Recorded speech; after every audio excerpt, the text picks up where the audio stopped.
This kid is only 13 years old, but his mindset already surpasses 30. His gaze is cold. At the family banquet, he wouldn't take his eyes off someone. He was fixated on a single target. It was a kid the same age, harmless looking. Except Yuri knows exactly what he'll become, a ruthless traitor. The reason an entire kingdom fell, so he has no intention of showing mercy. He challenges the eBay knockoff Sasuke to a duel right here, right now, scuffing the ground and throwing sand in his opponent's face, because chivalry is for people with time to waste, and a kick to the chest that drops the poor guy straight to the ground before anyone can even yell, that's not allowed. His defeat was already sealed. He let the kid go this time, only because he's still a child. But next time, things will be different. Because in another life, this kid destroyed everything Yuri loved. Not this time. This little menace capable of taking down seasoned knights is Yuri Briol, third prince of Briol. And if he's already this ruthless at 13, just wait until you see what he becomes. Quick catch up so you don't get lost. In this life, he's a prodigy kid. In the other one, because yes, there was another one, he was a washed-up mercenary who just wanted to die in battle and couldn't even manage that properly. Lost his kingdom, lost his family, lost his girlfriend, who happened to be the princess of the enemy nation, and decided love was just another word for classified intel to help invade my boyfriend. Real romantic. In the end, life beat him down so hard that an old friend was kind enough to shove a sword through his chest, free of charge, out of pure generosity. And that's when, instead of the hell he clearly deserved, Yuri opened his eyes again. 13 years old, his father alive right next to him. And a second chance he is not wasting this time. But hold on. Before this little menace learned how to kick people around, there was a broken man wandering a battlefield with no idea that fight would be the last time he'd ever die. Let's start from the beginning. The real beginning.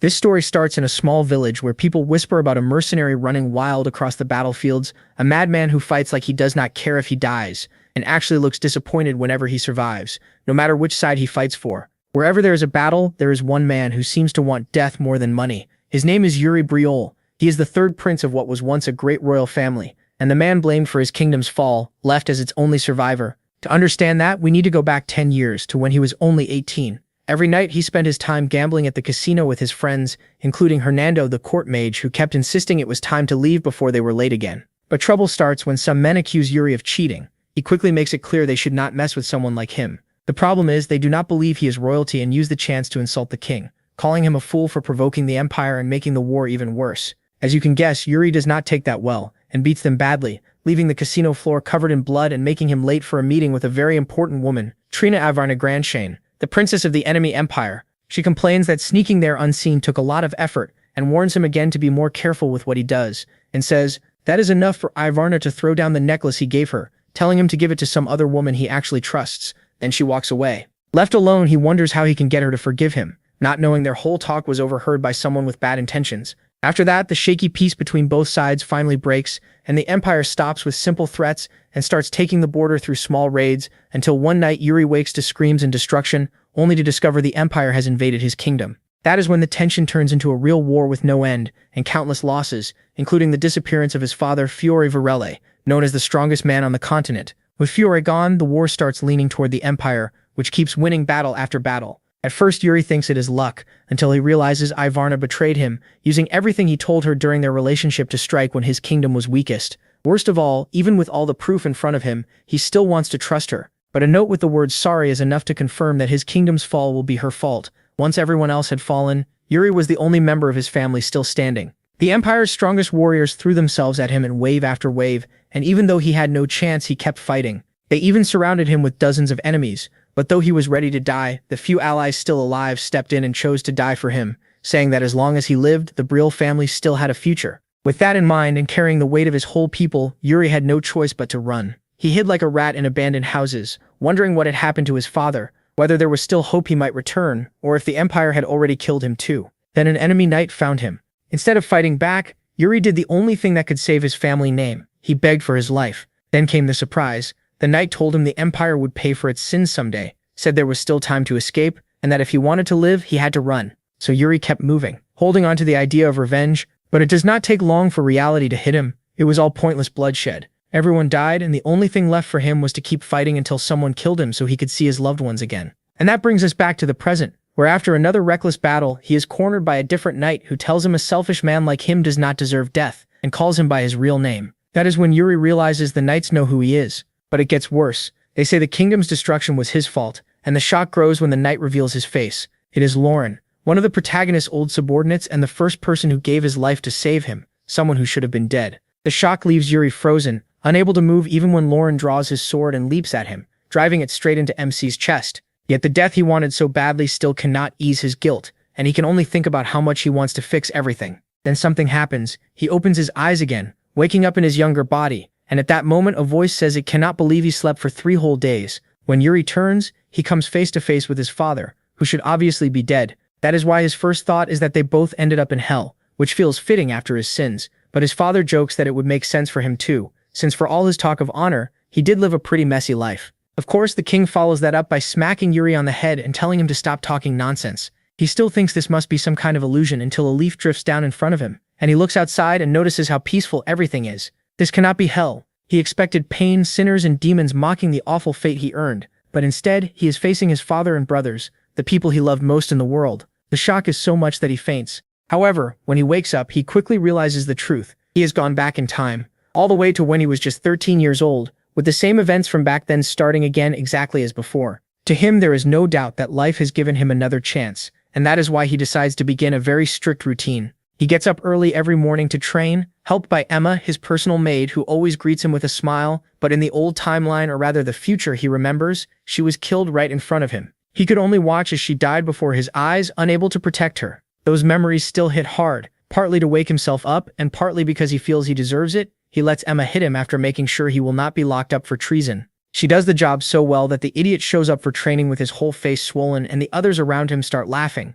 His teacher says nothing though, and just fights him again and again. Yuri remembers that teaching style very well, because in the other timeline the man always said the protagonist had talent but no discipline, and that he could become the kingdom's strongest if he showed a little more will. The problem was, hearing that only made Yuri even lazier, to the point that his teacher switched to nothing but sparring, not even bothering to fix his stance or teach him new moves. Remembering that, MC asks him to start from the beginning and teach him properly from now on, promising he will give it everything he has. His teacher is surprised but agrees, and the change is instant. His whole expression and stance shift as he declares that from now on the real training begins. Then he attacks with such force that Yuri is pushed back and has to ask for a little mercy, because he clearly forgot something important about this man. When he was younger, he was known as the Sword Demon. A couple of hours later, Yuri drops to the ground, shocked that this is the training he missed out on in his past life. He is thankful for his mercenary experience, or he would have been beaten senseless. Still, he cannot complain, because he knows this is the only way he will improve. The most shocked person is his teacher, who cannot believe Yuri blocked most of the attacks and wonders when he got this good.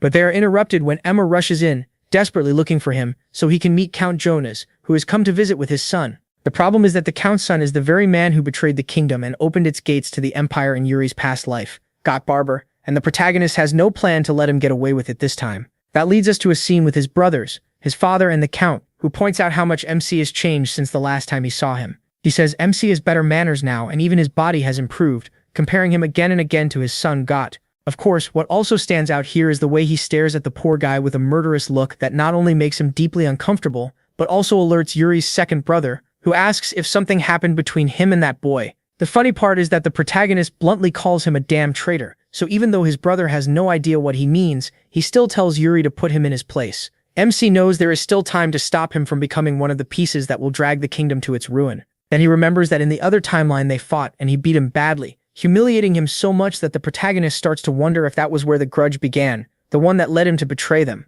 So he chooses a similar path but with a twist. He challenges Got to a fight to show what he can do. At first Got refuses, unsure about fighting one of the princes. Yuri does not even let him think and attacks with everything he has, barely giving him time to block. Worse, he fights dirty, even throwing sand in Got's face. So Got protests and tells him to respect a knight's code, but Yuri ignores him. Instead, he lets go of his sword, uses the surprise, rushes in, and kicks him hard in the chest, sending him to the ground.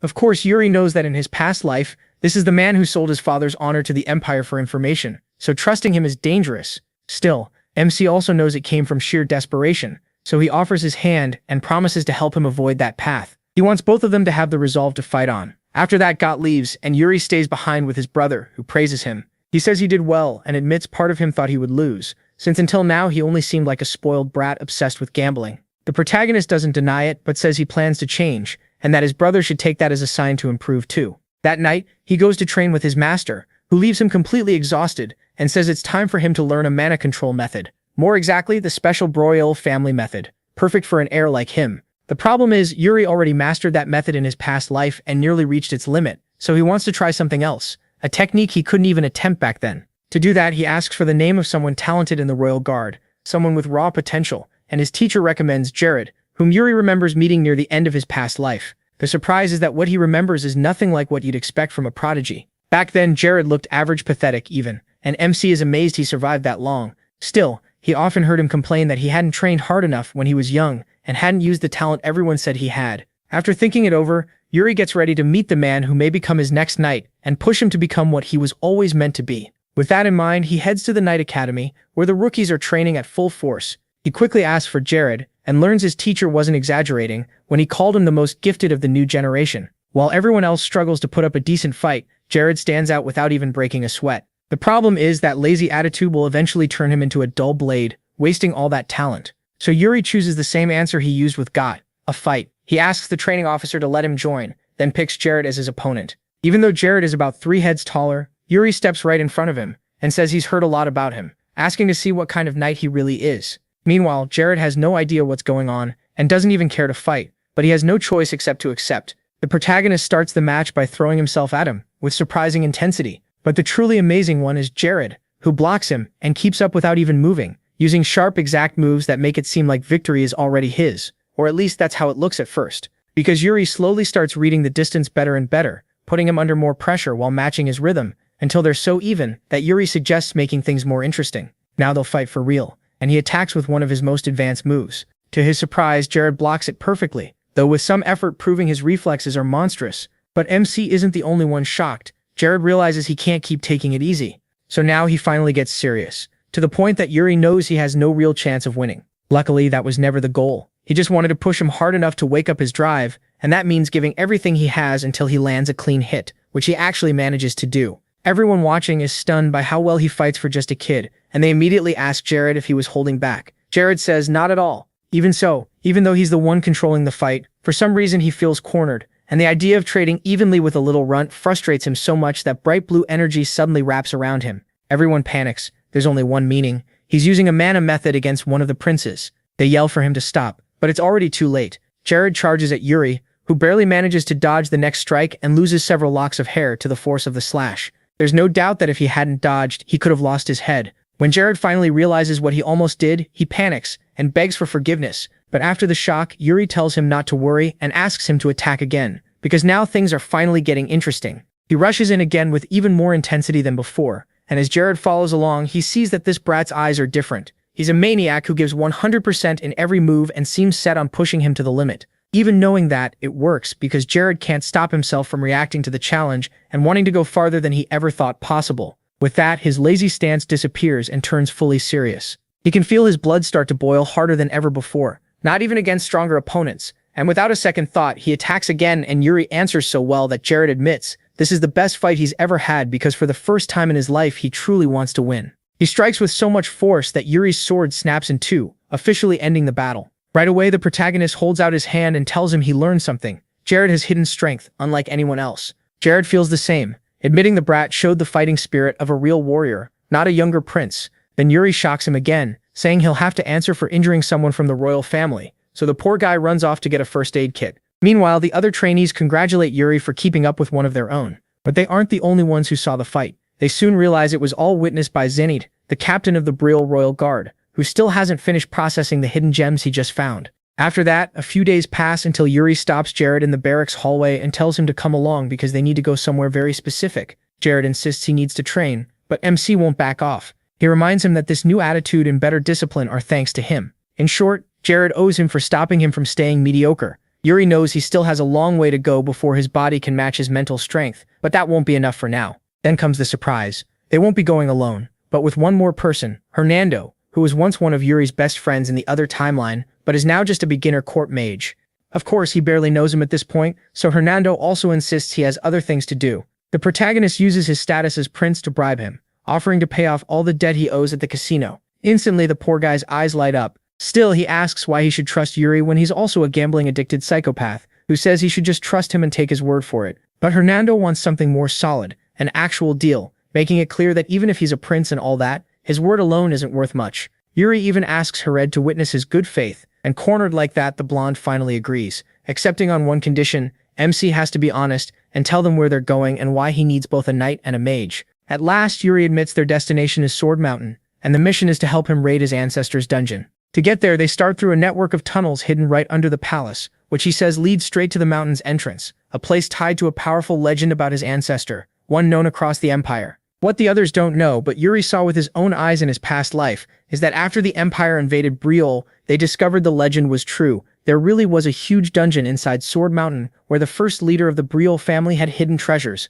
They also found those passages, and thanks to them, they used the Briol legacy before its own family could. Yuri won't let that happen again. In this life, he'll do everything he can to move forward instead of falling behind. More than that, he wants to see for himself the legacy the empire stole, so they keep going until they reach the foot of the mountain and pass through a door whose key the protagonist always had nearby, though he only learned what it was for after the empire invaded. Of course, Hernando has plenty of questions about how MC knows so much that even his brothers don't know, but Yuri tells him to be quiet and warns him about the plants around them, which are poisonous and will make him suffer if he doesn't watch his step. Even so, the way he moves through the place makes it look like he's walked it many times before, and the others notice. They wonder what's gotten into him and joke around a little, until suddenly Yuri shouts for them to stop, warning them about a pack of dire wolves. The strange part is that this pack is way too big. That should make them easier to beat. That shocks Hernando, because knowing that much about these beasts can only mean one thing: Yuri is the worst bookworm in the kingdom. Even so, the protagonist tells them to move carefully, but everything falls apart right there.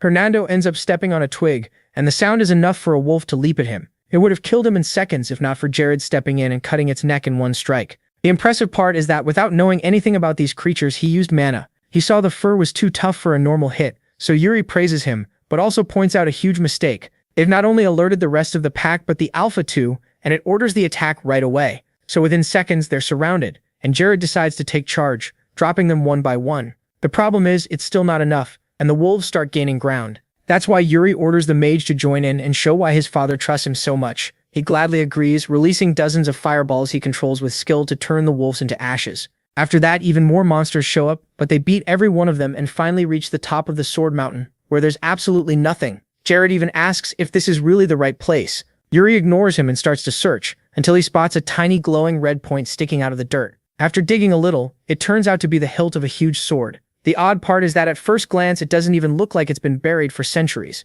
It looks completely new, and stranger still, it has the word guilty carved into its blade. Jared asks if this is the founder's great relic, and Yuri says he's not sure, but they can find out, because right then, the ground beneath them starts collapsing until they fall into a deep pit that is actually the entrance to the secret dungeon of the Briol family. When they finally hit the ground, Yuri realizes Jared protected him by softening their fall with a thick layer of mana, while Hernando comes down safely using air magic. The mage also lights the way with another spell. They find a long hallway that seems completely empty until something else appears. A knight's spirit, covered in dense dark mist. Yuri instantly recognizes it as a knight of death, which means serious danger. So he orders Herod to get up, and even though the poor guy still hasn't recovered from the fall, a couple of kicks are enough to get him on his feet and standing in front of Yuri, ready to protect him from the threat. The problem is that, just like the name says, Knights of Death are ancient warriors who came back from the dead, and somehow, they became even stronger than they were in life. Then MC realizes something else. This one is harmless, because its real job is to guard the dungeon for the Emperor. That means it shouldn't be hostile toward him, since he has royal blood,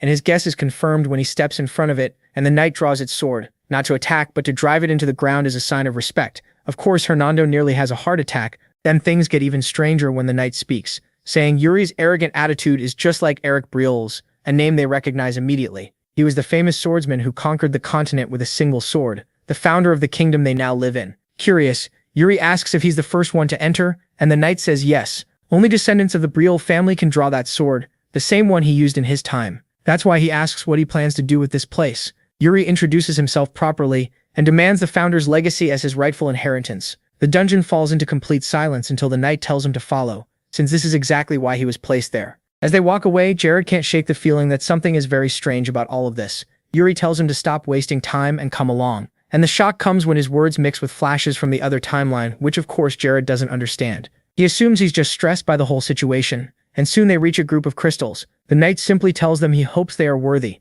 Then the crystals suddenly light up and transport them to what looks like a desert. But when Yuri looks around for the others, he realizes he's completely alone, except for a human-shaped figure with no face, like some kind of puppet rushing at him ready to fight. It's being controlled by a mana technique, and in that moment, the figure activates the mana inside itself and channels it into the sword, as if it's showing him how mana control really works. It also tells him to copy its movements, acting like a brutal mentor while beating him down. Still, Yuri knows this is insane, especially since a kid his age shouldn't even know how to copy a technique this advanced. But the protagonist is definitely not an average kid, and for the first time in this life he activates his mana technique. It doesn't shine as brightly as the figures, and it's nowhere close in power, but it finally excites his opponent, who notices his resolve and gets ready to strike. As Yuri fights, he thinks he has to become stronger before the Empire destroys his life for good. No matter what, he will not make the same mistake again, and the more he battles the figure, the more he realizes it represents the Founder's techniques, and he plans to learn every move while he can. Meanwhile, Jared wakes up in a room identical to the kingdom's training grounds and wonders if he's dreaming,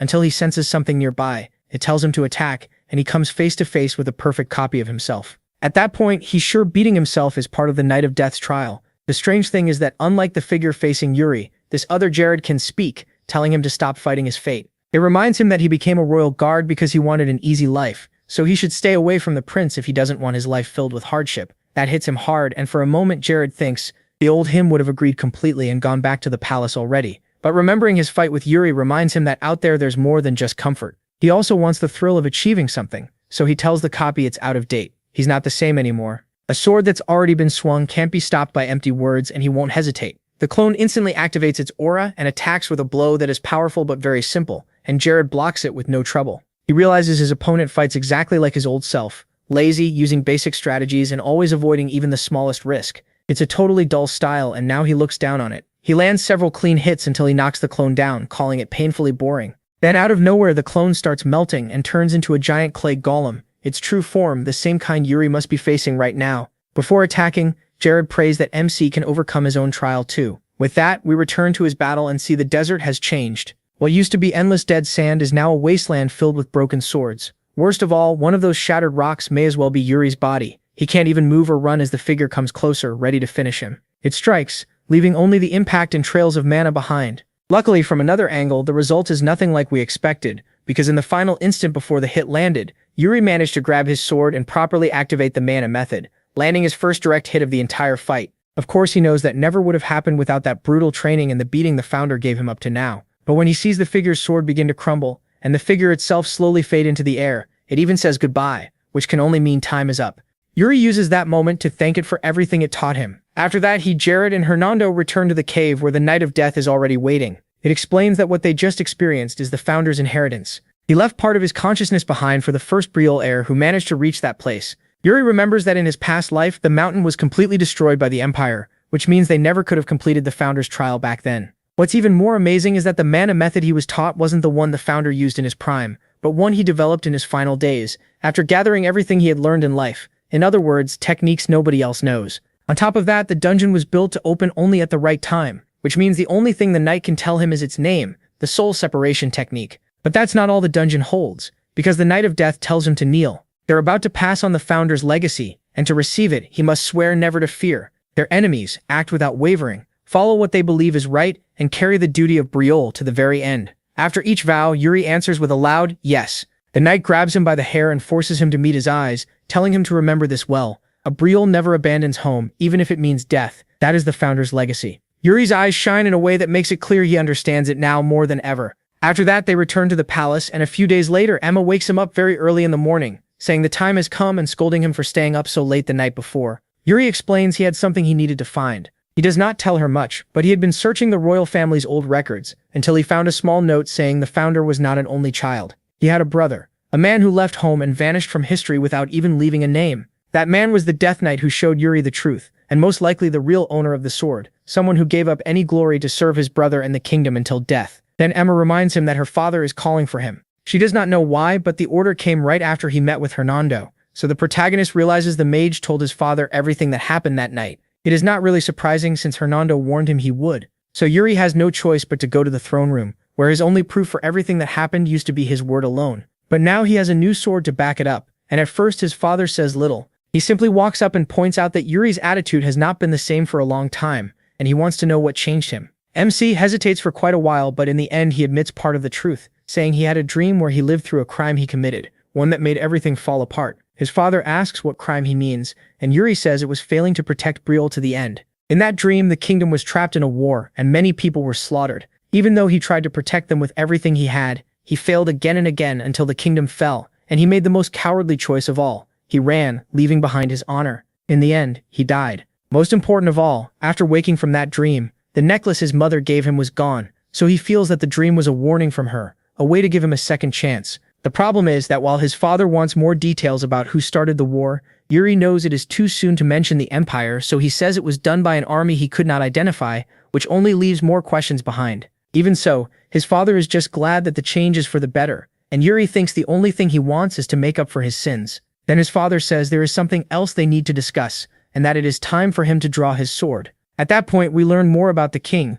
who started training almost as soon as he learned to walk and carved his name into history as the strongest among the continent's top 10. Right now, Yuri knows he is still in his prime, so he is shocked to be the first son ever invited into his private training hall. Fiore admits he always thought none of his children had inherited his gift with the sword. In short, he saw them as useless. Yuri tries to argue back, saying he does have talent, which makes his father challenge him to a duel and ask what talent really means. Is it strength, speed, reflexes, or do all those things automatically make someone a good swordsman, or is there something more? At that moment, Yuri remembers his past self, knowing he definitely had all those traits. But before he can answer, his father tells him no, because there is something more important than any of that. Something that lets a person go past their limits, something stronger than fear or even duty. Then Fiore suddenly activates his mana method, and in less than a heartbeat, Yuri feels the whole room's aura change at once, throwing his body into pure survival mode. Thankfully, his father lowers the sword and the pressure fades, explaining that to him that factor is the call of the sword, a sign of his path. Yuri is left confused, wondering if he means fate.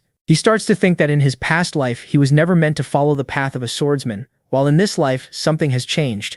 With a firm look, his father asks if he believes he is meant to wield a sword, if even in the moment of his death he would still hold to his beliefs and his will to fight. Something Yuri still is not fully sure about. But then everything turns darker when his father's shape stops looking like his father and becomes dozens of red eyes staring down at him in contempt. In an instant, Yuri is surrounded by nothing but darkness and hears the screams of everyone who died protecting him in his other life, along with visions of the kingdom's destruction, visions that feel like more than memories. It is as if he has been dragged right back to that moment, where he is slowly surrounded by enemy soldiers who keep advancing. He is thrown back into that nightmare. Everything feels real. The heat of the kingdom warms his armor, and the attacks that start crashing against his sword put him on edge. He knows it is a feint, and that he is finished. That is why he starts defending himself and fighting just like he did last time, until he hears voices shouting for him to run, saying they will hold the enemy back. Once again, his men save his life by dying horribly right in front of him, while he wonders if everything new he lived through was only a dream, and whether Briol was always meant to fall in the most horrible way, no matter how hard he tries to stop it. But this time, unlike that timeline, he has the Death Knight's sword. Clutching the blade marked guilty, Yuri reminds himself that he already made a vow to never fear his enemies no matter what. One by one, the Death Knight's words fill his mind, pushing him to act by his beliefs and fulfill his duty. Instead of running, Yuri stays and fights beside the others, and with every strike he starts cutting down the remaining enemies, not caring that his chances of winning are almost zero. He ends up surrounded again, just like before, but instead of thinking about everything that could go wrong, he thinks about what could still go right. Then he unleashes his aura, making it clear that the people of Briol do not abandon their strength, not even in the face of death. With his faith unshaken, he charges in, ready to fight to his last breath. But then the vivid vision he had been seeing suddenly vanishes, replaced by the ceiling of his father's private training hall, where Yuri keeps repeating over and over until the end, as if trapped in some kind of trance. It is so strange that even his father grows worried when he sees the protagonist's eyes glowing a bright red and asks several times if he can hear him, until MC finally snaps awake, confused because only seconds ago he had been surrounded by the Black Army. Thankfully, his father stays calm and says everything he saw was only an illusion, but he cannot hide his worry or his pride, because in Yuri's stance and resolve he saw that his fate points to only one thing: wielding the sword. That also makes him smile, not just because he won his father's approval, but because living through that war again reminded him this is not about fate. He already chose to change his future for the better. Still, he is not stupid. He can see in his father's eyes that he is worried, and looking at him like he might die at any second. So Yuri jokes a little and tells him to leave things in his hands. After all, he is a genius. In response, his father hits him so hard that when Yuri shows up for daily training, it looks like he has a second head. That earns him mockery from his teacher, who says even that will not save him from what they have planned for him. This time, the protagonist already knows that, but seeing the man again makes him wonder why he stayed in Briol all those years instead of returning to his homeland. The answer is simple. He accepted a condition that would one day earn him the right to duel Yuri's father. Of course, that means he will leave someday. So MC asks if he would stay if he asked him to. The answer is no. The only thing that would make him remain longer is being shown something interesting, like the founder's famous lost sword technique. His teacher clearly already knows what really happened during that expedition, a few days ago. And while Yuri understands why someone so obsessed with swords would want to learn a new technique, he cannot teach it. The man says it does not matter if he has not fully mastered it yet, he just wants a look. The protagonist tells him that is not the issue. Even if he shows it, it will not help, because the founder's technique is directly tied to the mana method. That is where things get strange, since methods are usually used to strengthen sword techniques, not become part of them. Yuri admits he still does not fully understand how it works, but he knows that if he shows it, the teacher will only get part of the information and not the full technique. The thing is, his teacher does not care. He is so curious that he is willing to stay in Briol as long as Yuri wants. If MC shows him even half the technique, his teacher is sure he can still learn a lot from it. After teasing him a little, he agrees and tells him to stay in Briol. Then he activates his mana method with Soul Cut and gets ready to strike. But his teacher suddenly admits that he always planned to stay in Briol at least 10 more years. That leaves Yuri looking pretty dumb, while his teacher gladly takes this new chance to learn everything he can. With that settled, the teacher gets ready to fight, and the protagonist uses the anger from being played to rush at him with everything he has, turning it into one of his best training sessions yet. Later, Yuri goes back to his room, where he takes time to think about how the future is changing. He no longer believes that vision was fully a memory from the past or some random illusion. It was a glimpse of the future shaped by the small changes he has made. The fact that his teacher still chose to stay is more proof of that. And even if these changes still are not enough to stop the war with the Empire, every small step is clearly building towards something bigger. The worst part is knowing it all depends on him and what he chooses, so he has to find something else, some way to stop the Empire once and for all. Then Emma shows up beside him and tells him to stop getting into trouble and wasting time when he has a meeting tomorrow with none other than the kingdom's senate. Surprisingly, it was his own father who suggested it, and for the first time in a long while, every senator will be there. So Emma makes him promise to behave and not pick a fight with anyone. Yuri tries to explain that he does not act like that anymore, but his track record says otherwise. After that, we move to the famous meeting,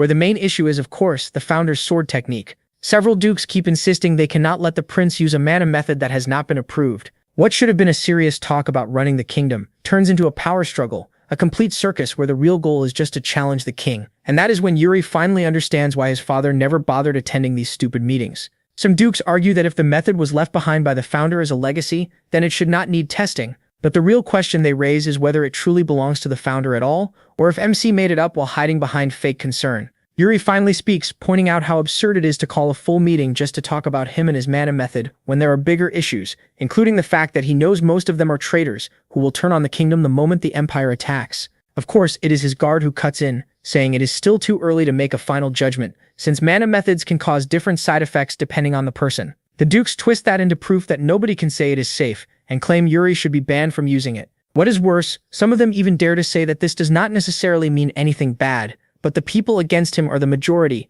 and they push hard to force everyone down the same path. The problem is that a person can only change their mana method when very little time has passed since learning the first one. But after his battle with the founder, Yuri can feel that Soul Cut has already taken root in his core, so switching methods could backfire on him. He tries to find the words to explain that when one of the people who had stayed silent finally speaks, Baron Hernando asks them how many of them have actually fought in a real battle. The room instantly falls into deep silence, broken only by a few quiet murmurs, until the Duke leading the attack on Yuri asks who the hell he is, and more importantly, what title he holds. That is when Hernando stands and introduces himself as a free baron, which sets off laughter because someone of such low rank should not be at a Senate meeting, much less speak as freely as a Duke. But everything changes when Hernando reveals he was invited personally by Count Sidor. That shuts them up fast because Sidor leads the territory guarding Briol's borders. He is one of the kingdom's strongest warriors and is famous for never attending meetings like this. He had never even bothered to send a representative before, so they ask what changed. Hernando makes it clear that is none of their business.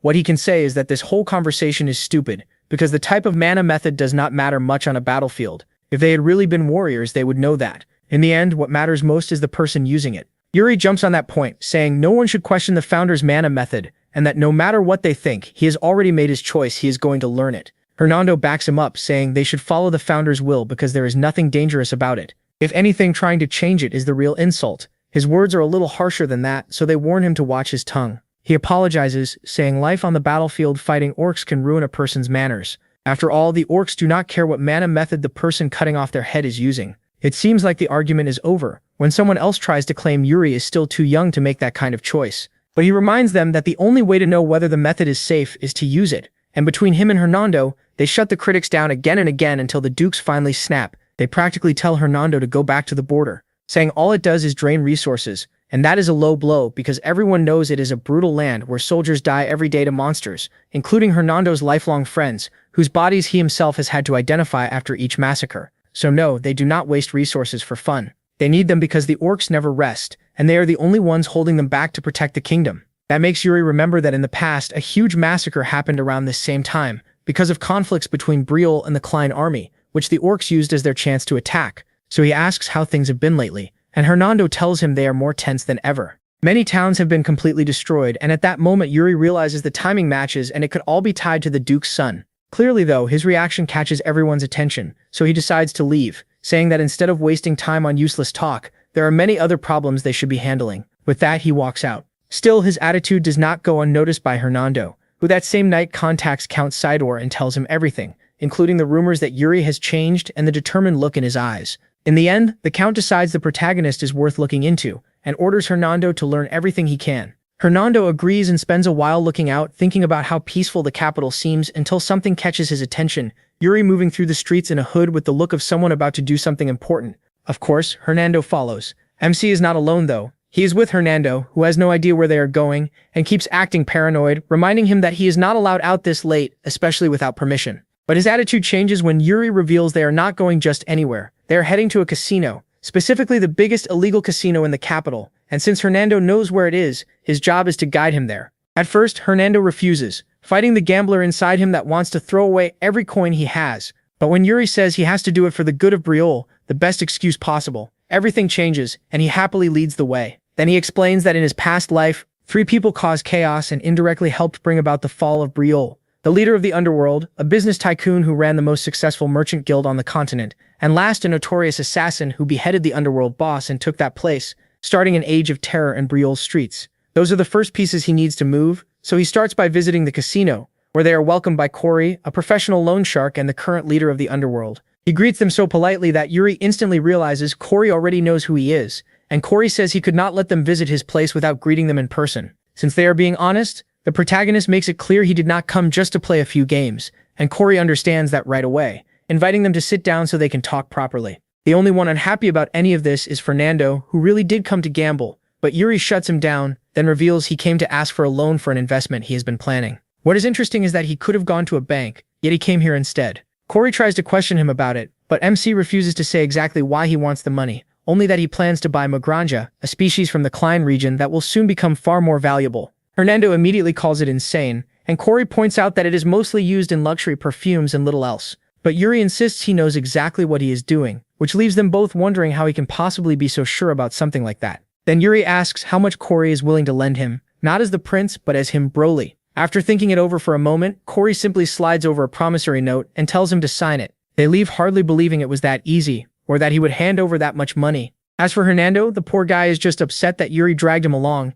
He drags Hernando out without letting him play even once, and the protagonist says they're not done yet, they're heading to the merchant guild next. The profit is basically guaranteed, because Maranja is a very rare item made by a single alchemist connected to Duke Klein, and he'll be one of the first to die when the Civil War starts. So if Yuri buys enough of it now, he can raise the price as high as he wants. That's why he takes Hernando to the merchant guild. Right now though, the place is nothing but a ruined house. Of course, Hernando says this should be left to people who actually know business. But MC knows exactly what its leader can become. His next chess piece is Ain, who opens the door with no idea who they are. So Yuri introduces himself as the Prince of Abriol and says he came to entrust her with something very important. After they finish talking, they leave, and now Hernando is even more sure he has lost his mind, because trusting that much money to a business that's clearly falling apart makes no sense. What he doesn't know is that this slump won't last long. Before long, Ain will be known across the continent, not just as a gifted merchant, but as someone who keeps her promises, unlike Gorio who would betray anyone in a second. Yuri's real goal is to help her become even greater in this new timeline, and just when Hernando asks if he's finally done doing crazy things, the protagonist says there's still one more stop, the most important one of all. So he leads him through the dark alleys of the city to find his third ally, ending up in the slums, where rats are everywhere and people fight to the death over a piece of bread. In the middle of that mess, he finds a blue-haired girl who seems harmless right now, but before long she'll be the one who kills Gorio and climbs to the top of the assassin order called Asana. Like anyone would, she's shocked to see a prince in a place like that, but Yuri tells her not to be scared. He only came to help. Then out of nowhere, he hands her a bag full of money, and behind Asana, he notices a small girl who looks seriously ill. That reminds him how, in his past life, Asana's conflict with Goryo began when she asked him for a huge loan so the child could get the treatment she badly needed. The problem was that, like everyone else who dealt with that man, she was crushed by the interest and had no way to pay it back. That's why she was forced to become an assassin under him, and she grew into one of the deadliest of them all. This time, Yuri doesn't want to use her. He wants to stop her from going down that path. So he tells her to use the money to treat the little girl, asking for nothing back except that she remember the name MC Briol.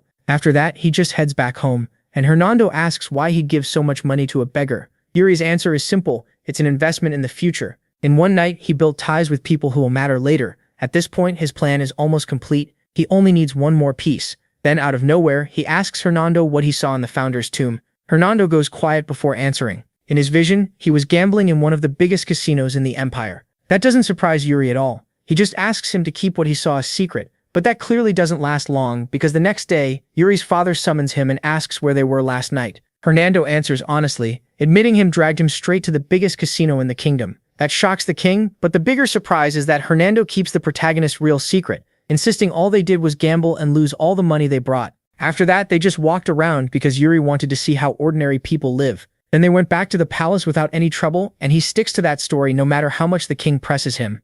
That leaves the ruler feeling like they're hiding something. Then he asks if Hernando plans to attend the ball. To his surprise, Hernando says yes. He admits he usually hates events like that, but it's been a long time since he danced, and it might be interesting. As for Yuri, he goes back to his daily training with his teacher, who notices he's become pretty popular with the palace ladies. They keep hanging around during practice, so his teacher tells him he has to attend the next ball, but Yuri brushes that aside. He cares more about discussing the founder's technique, because his teacher studied it and found no fixed form or pattern he can copy. MC says that's exactly what he's been trying to explain. It's more like a feeling, something in his body telling him how to move with the flow of mana inside him. The best way to study it would be to watch him fight for real, but setting that up isn't easy, so his teacher just praises how fast he's improved, especially with mana control, admitting he didn't expect him to learn it so quickly. In his head, Yuri feels a little bad that he can't explain it better, almost like he can read his mind. His teacher tells him not to worry and says he's pushing himself too hard.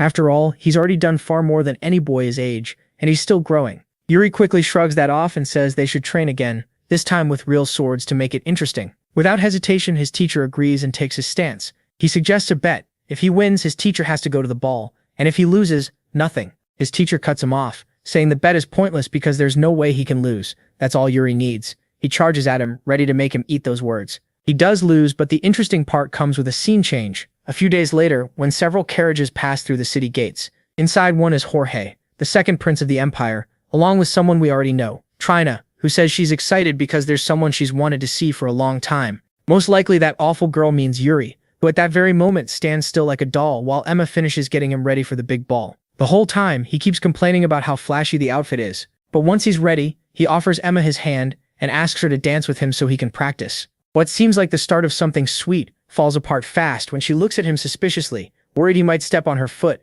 and Yuri admits he can't promise anything before taking her firmly and telling her not to worry. The teasing suddenly turns into a deep blush from Emma, who says she's a very skilled dancer with lots of experience, though she's never danced with someone this short. In the end, they share a really warm and sweet moment, which becomes the lead into the grand ball, where the king watches everything while Yuri and his brothers catch up and study the political mood around them. He even notices that Count Sader came to the ball, which is rare. He also sees his older brother wearing glasses more often. His brother says not to worry, and the conversation is cut short by the loud sound of the doors opening as Jorge arrives and walks straight to Sifiori, introducing himself, thanking him for the invitation, and all the usual formal talk. Of course, he didn't come alone. Trina is with him, bowing before them with stunning grace, and Yuri freezes, thinking of the bond they once had, until that image shatters the second he remembers her betrayal and the cold letter she sent, asking for forgiveness. That's why Yuri reminds himself he can't make the same mistake again. He keeps his eyes down while she keeps looking at him with fake kindness. After that, the protagonist manages to step away and distracts himself by watching Cedric, his older brother, dance with every lady at the party, not because he's a flirt, but because he's too kind to let anyone feel left out. The problem starts when he notices Trina won't stop watching him, and he wonders how he's supposed to act around someone who technically still hasn't done anything wrong, but brings back terrible memories he could never forget. Luckily, Emma steps in and saves him by offering him a cookie and joking around a little. His mood lifts right away, but it doesn't last long because right then, Jorge walks up to him, another man tied to awful memories, since he led the Empire's troops and in the end, was one of the men who brought Briol to ruin. Yuri can't show open hostility, so he greets him as politely as possible while the blonde prince studies him with a careful stare. But then, out of nowhere, Jorge smiles and unleashes his mana technique, sending out waves of sharp aura that flood MC's body and nearly freeze him in place. The good news is that MC holds out, impressing the blonde prince, who leaves after admitting the boy has real talent. In short, it was both a test and a threat, and he realizes this Jorge is no different from the one he knew in the other timeline. Then everything goes wrong when a loud noise erupts. Yuri turns and sees Emma kneeling in front of Jorge, desperately trying to apologize after she tripped and spilled wine on the cloak bearing the symbol of the Empire.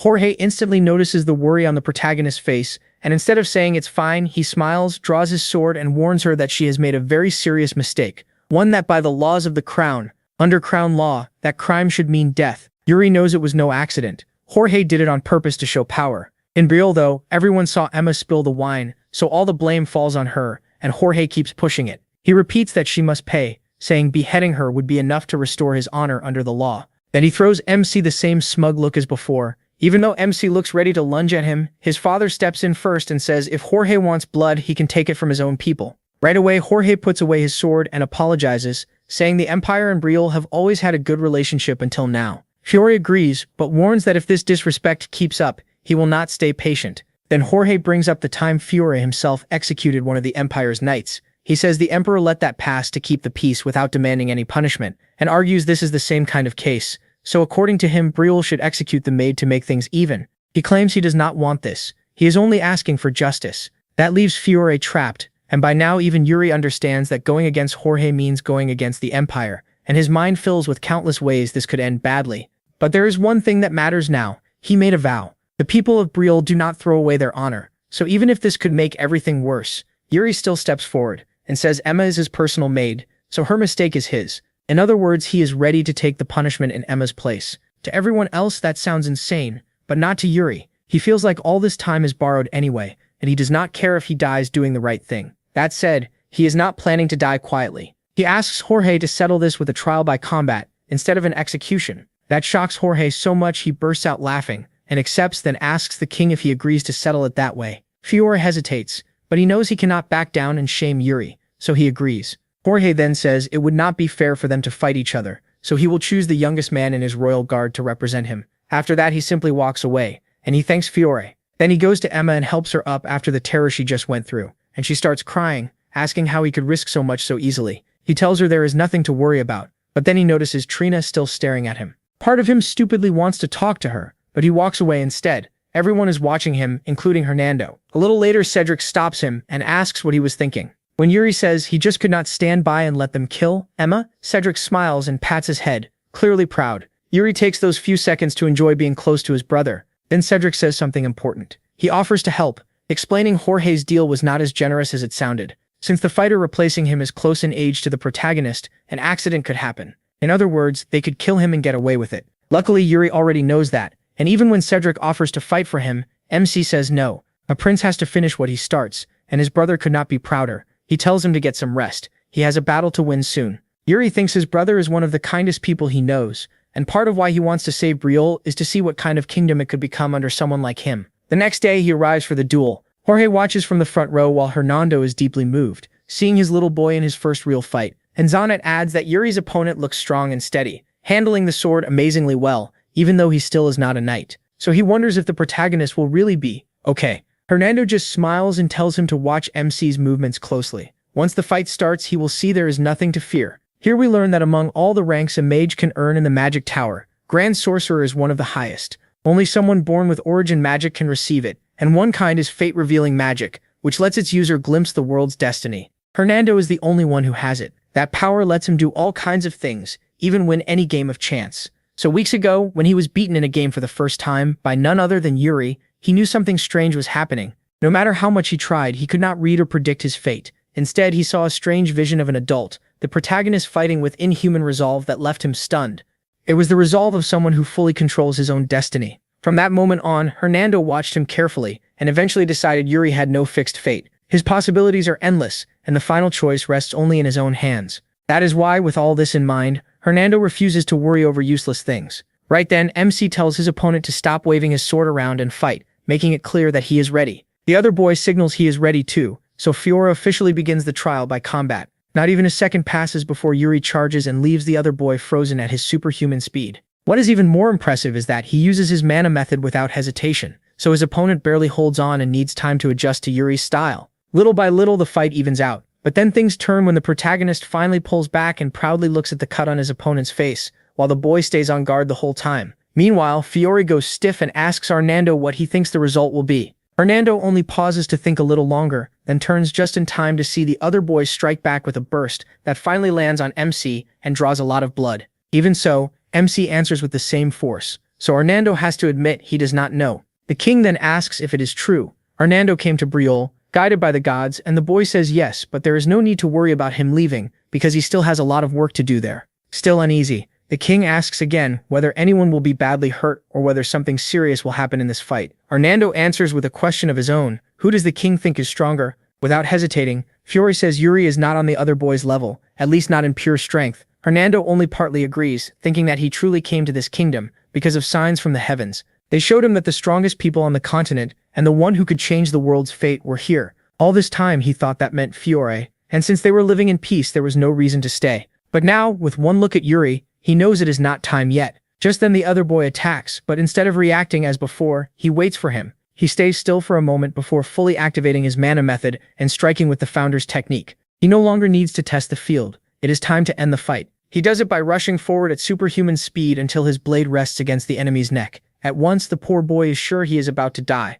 Everyone there thinks the same and freezes completely. But then Yuri stops. The other boy can only admit defeat. While everyone cheers, Hernando stands and thinks he came because of the heavenly signs, and now he has finally met the person who defies them every single day. In that moment, life became death, and death became life, all because of the boy who changed his own fate, and Emma's with a single sword. Now Hernando understands that the person he was searching for was here all along, Yuri Briol, the one who rises beyond fate. After that, the story jumps ahead 5 full years. A maid with glasses runs through the halls of the Laver Palace, lost and mixed up about where she is supposed to be. Then she runs into Jack, the second prince, who asks what she is doing there. One look at him tells the girl he belongs to the royal family, which means she has to be very careful. From his age and attitude, she also knows he is neither the heir nor the youngest, but the middle son known for his sinister eyes and arrogant behavior. So she follows the advice her superiors gave her and ignores him, which sadly only makes him even angrier. Luckily, she is saved by Yuri, whom she recognizes right away because he is well known and respected among the staff.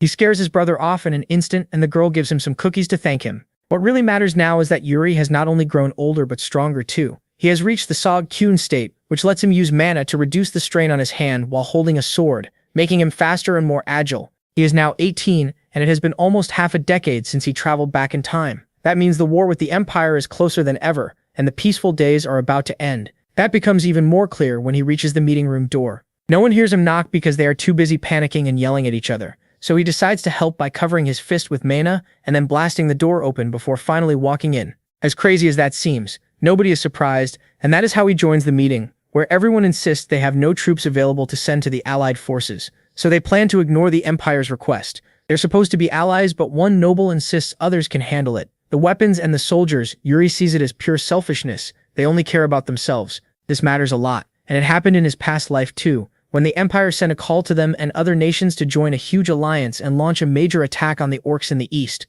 The problem was, it failed. The orcs crushed everything and pushed into every nation's borders. Worse, they attacked without touching the Empire first. That means the alliance was just a trap. The Empire set up with the orcs, and the worst part is that they lost some of their best knights, including Liam, one of the men in this room. It crippled them. That's exactly why Yuri refuses to let it happen again. With the nobles still yelling, he tells them to be quiet and declares that he'll join the Allied forces and they need to do their part too. Nobles have a duty, and he won't let the name Briol be stained. His father just smiles. He knows it's a dangerous move, but an interesting one. After that, Yuri spends the whole afternoon training until Jack rushes in and asks why he's joining the Allied army, when, as royalty, he has no reason to take that kind of risk. The protagonist answers that being royalty is exactly why he has to lead by example. Jack just tells him good luck out there. As for him, he'll stay behind and guard the palace, or do anything that doesn't come with a big chance of dying. Then he leaves. MC asks his teacher if he's worried, but the man says he doubts MC will die so easily. He should make it back in one piece as long as he doesn't do anything stupid. Still, he needs to be careful. The orcs are nothing like human fighters. They're stronger and far more savage than they look. He also warns him to watch out for those who carry flags on their backs. That marks them as orc vols, the most brutal among the orcs. Yuri says he already has a plan, but he doesn't get to explain it, because Emma shows up to announce a visitor with a very special package. so he heads to his office where Gory seems to be waiting for him. Or at least that's how it looks, because actually it's a new person named Guillermo, Lane's personal assistant. Since she's away on business, he came instead. Yuri immediately asks him to tell her to slow down, but it seems she can't go even one day without working, and she also couldn't miss the chance to send him her latest and most important gift, a chest full of decorative daggers called Elementarium. They look ordinary at first, but Yuri explains they're incredibly valuable because they're filled with ancient magic. You only need a little mana to make them move on their own. He gives a quick demonstration of what they can do, and then notices something strange moving in the corner of the room. He doesn't pay it much mind and sends Guillermo off, thanking him and saying he plans to use them in the Empire. The interesting part starts once they're alone,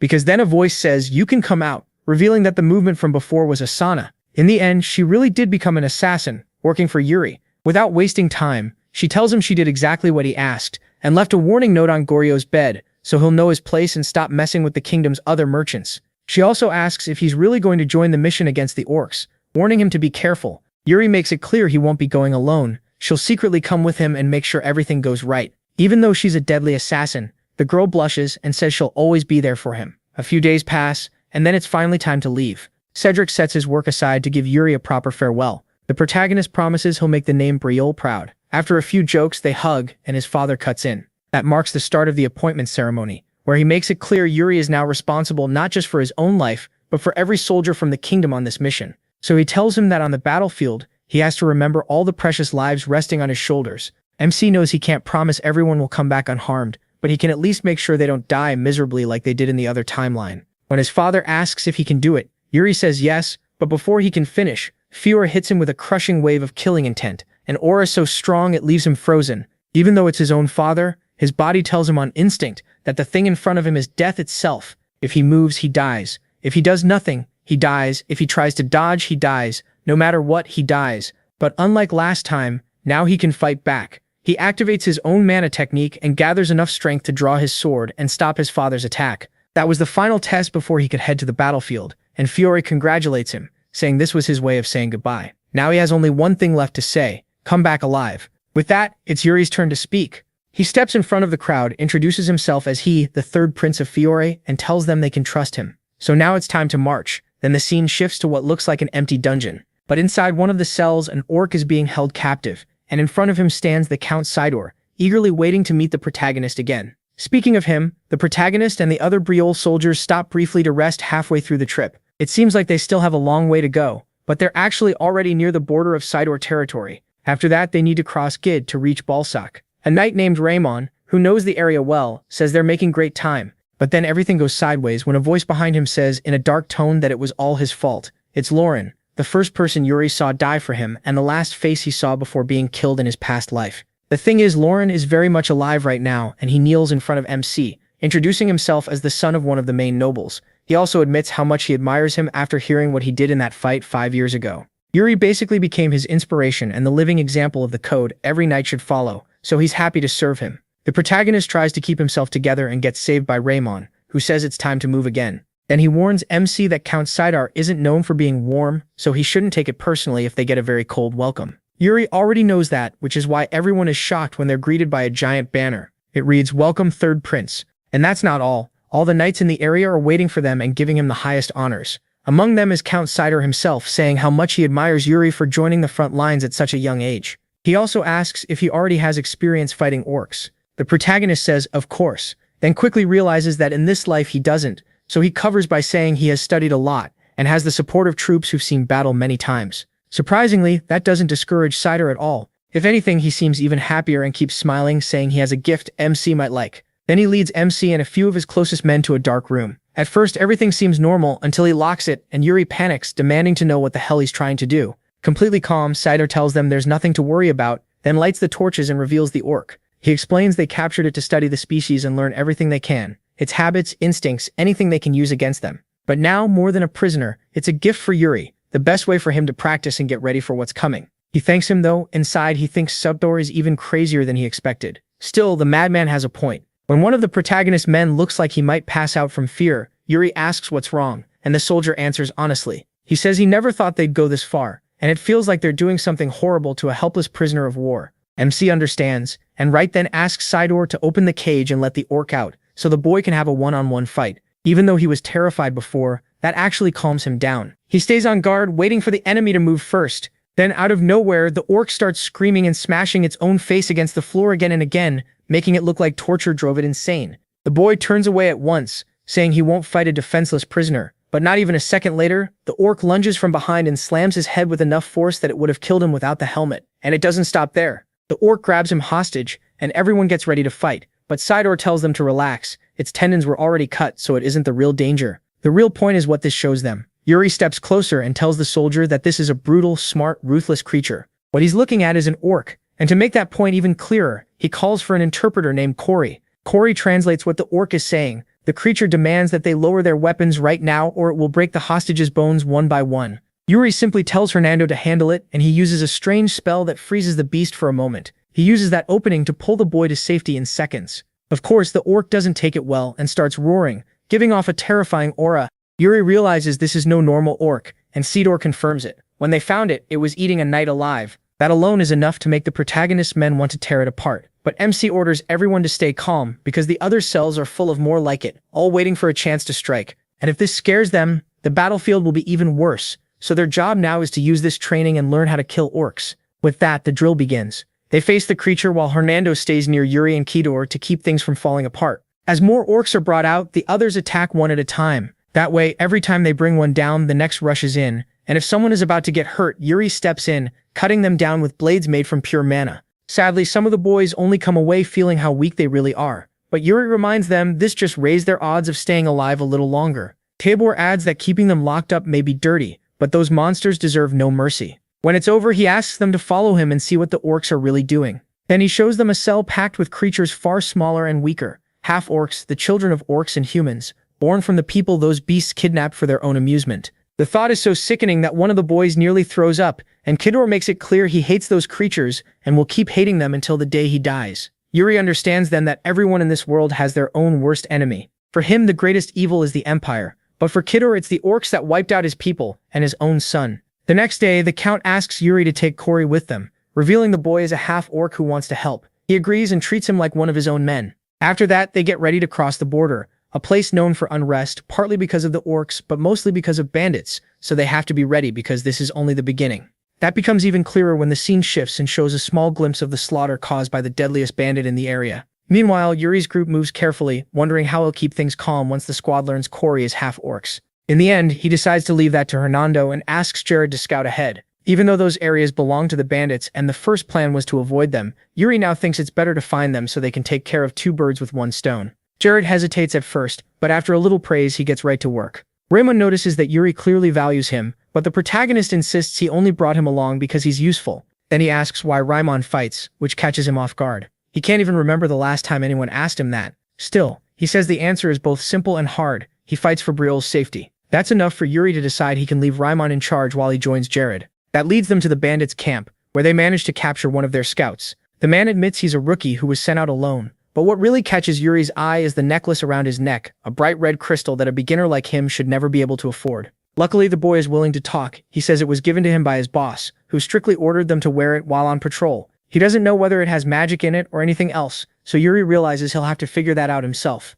So he stays behind to watch the bandits from nearby, while Jared moves the troops. Once Yuri is sure they've surrounded the place, he does what only someone as crazy as him would do, charge in head-on. He pushes straight into the center of the enemy camp and starts shouting while smashing everything in his path. He literally drags some poor guys out of their tents and, without a hint of doubt, introduces himself as the man who's about to give them the beating of their lives. A while later, Jared and the others reach the camp, but they're too late. The only one still standing is Yuri, waiting calmly and explaining that everyone has been wiped out and there's plenty of meat left for them to steal so they can enjoy a solid meal before reaching the battlefield. The whole thing is so unreal that Jared doesn't even know whether to start eating. Then they find the bandit leader beaten so badly he barely matters anymore, and when he tries to get up, Yuri puts him back down, while Raymond explains that before they reach the Allied gathering point, they'll meet the army of the famous Holy Kingdom, known for using magic. MC wonders if they can count on their healing skills, but Raimon isn't sure, because this time the commander will be the Holy Kingdom's own princess, caught in a fierce and very complicated power struggle. Rumor says she plans to use this war to prove herself, which makes her completely unpredictable. She'll do anything to bring her people home alive,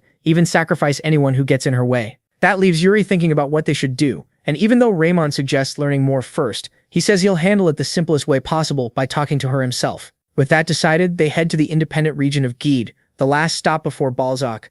Its military laws are strict enough that even allied soldiers could end up in jail for one mistake. While the others set camp outside, Yuri meets Gide, who is formal and kind, promising support however he can. He also says his father made major gains against the orcs in his time, so he expects a lot from the protagonist. Things start turning MC's way when the Holy Kingdom's princess arrives at the palace and introduces herself as Sylvia our saint. Like Yuri, she isn't the heir, she's the second princess, but that's where the similarities end. Seeing him seated there, she naturally asks if he's one of the Lord's vassals and tells him to leave the room so they can discuss important matters. Yuri says nothing, and though the Lord tries to fix the misunderstanding, things go bad fast when one of the woman's soldiers starts yelling at him for not standing before Her Highness. That's when the protagonist finally introduces himself as the third Prince of Briol, freezing everyone in place and throwing the room into silence. He then explains that he's the one commanding these troops. He tells them not to worry about the mistake, and their apologies ease the tension. After that, the three of them sit down for tea and introduce themselves properly. Yuri points out they're about the same age and should be friends,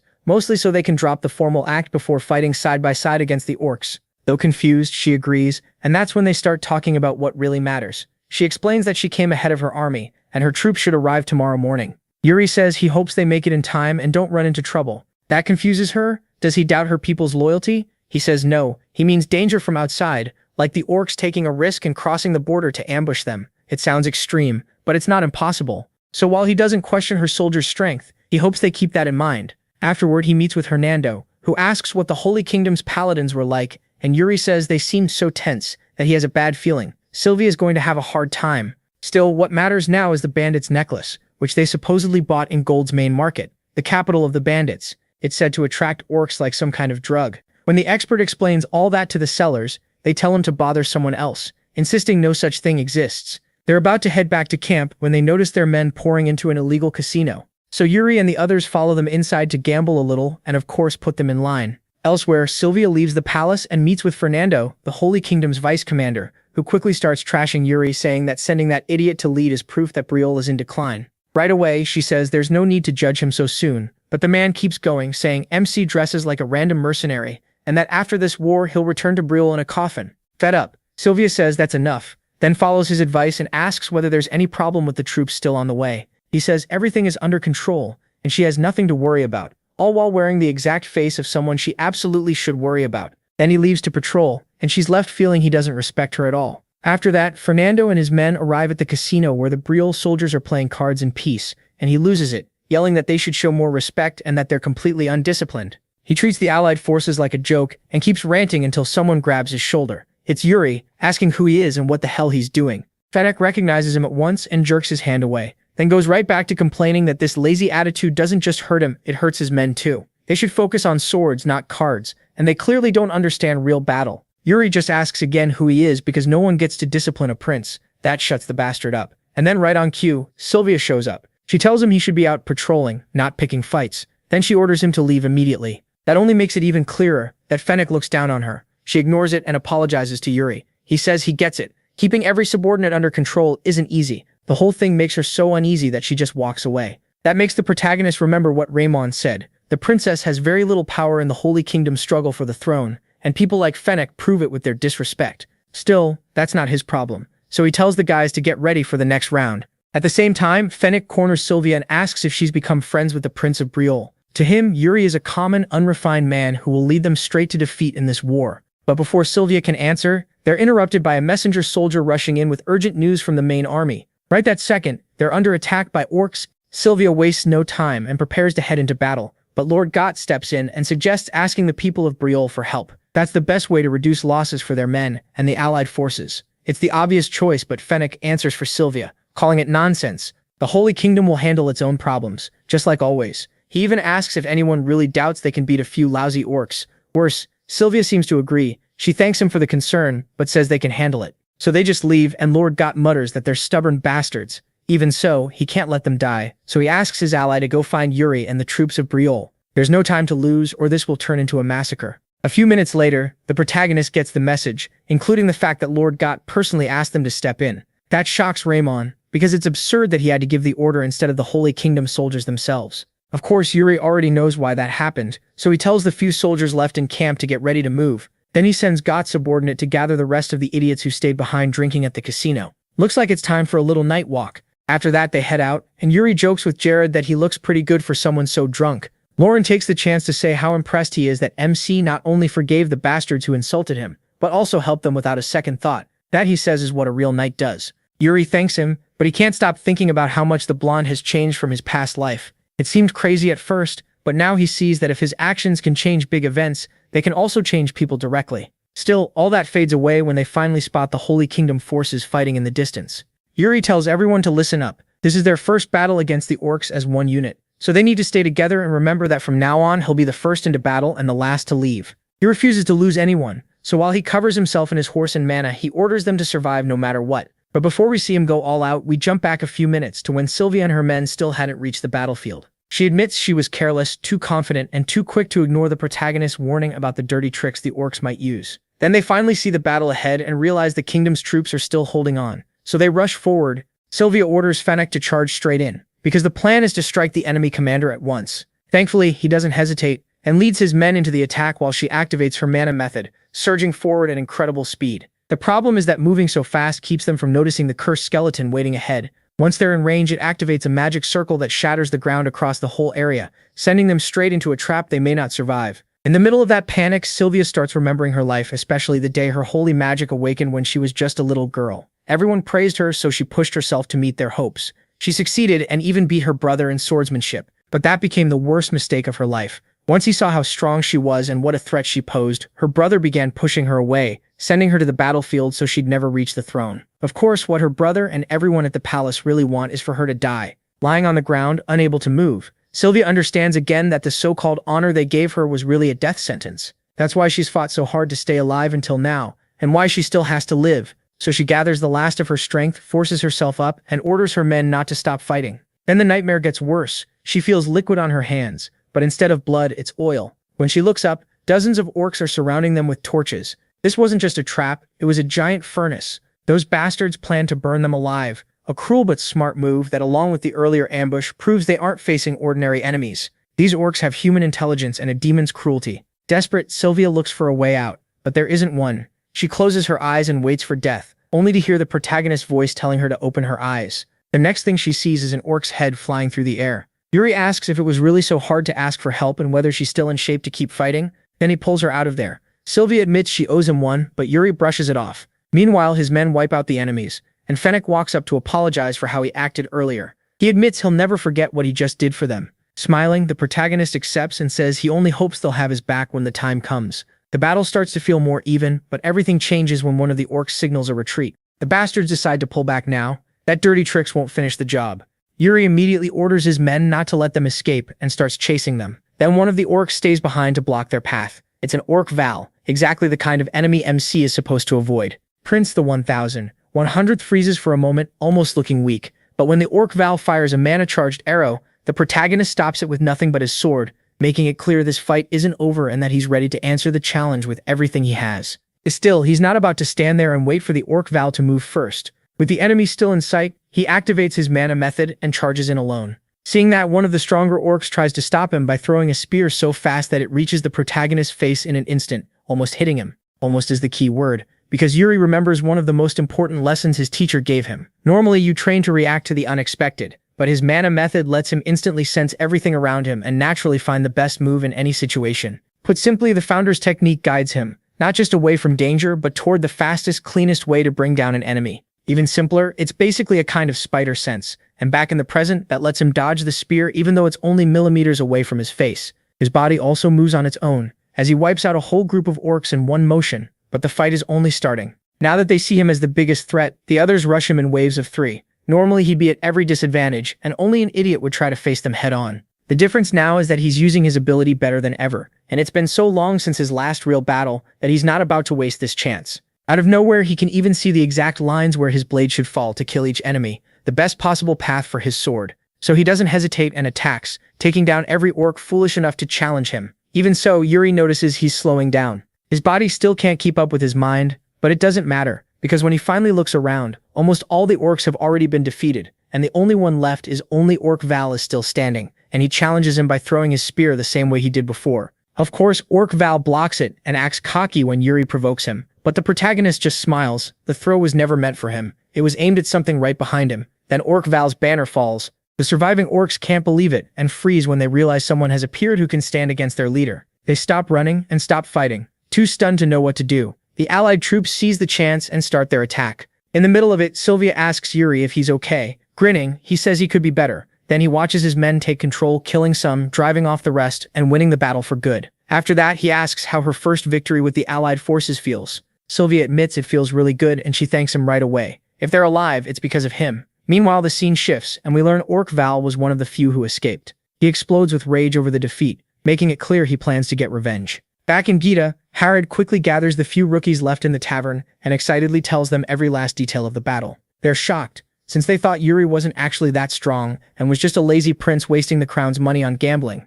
Lauren immediately jumps in to defend her husband, saying that's all nonsense with no proof. Half drunk, maybe from beer, maybe from pure devotion, she insists he's the strongest in the royal line and says she has plenty of reasons to prove it. What they don't know is that besides the curious people stopping to listen, Asana is also watching. To her, Yuri clearly isn't some ordinary noble. He trusted her killing talent before it was even fully developed, and no matter the situation, he always seems several steps ahead. Sometimes it almost feels like he can see the future. But the important part comes when she tells the innkeeper she's looking for someone with dark brown hair who always carries a sword at his waist. The most noticeable detail is that he doesn't speak the continental language very well, so he probably has an accent. After thinking for a moment, the innkeeper says he does remember someone with a strange accent, who ordered risotto with no spices at all, and asked how to get to Balsac. For Sarah, that's more than enough, so she thanks him with a silver coin, sure that the person she's after is heading to the Allied forces meeting point, the same place Yuri is going. That means she'll have to move ahead and find him first because he's the next piece in MC's game, the Swordsman of the East,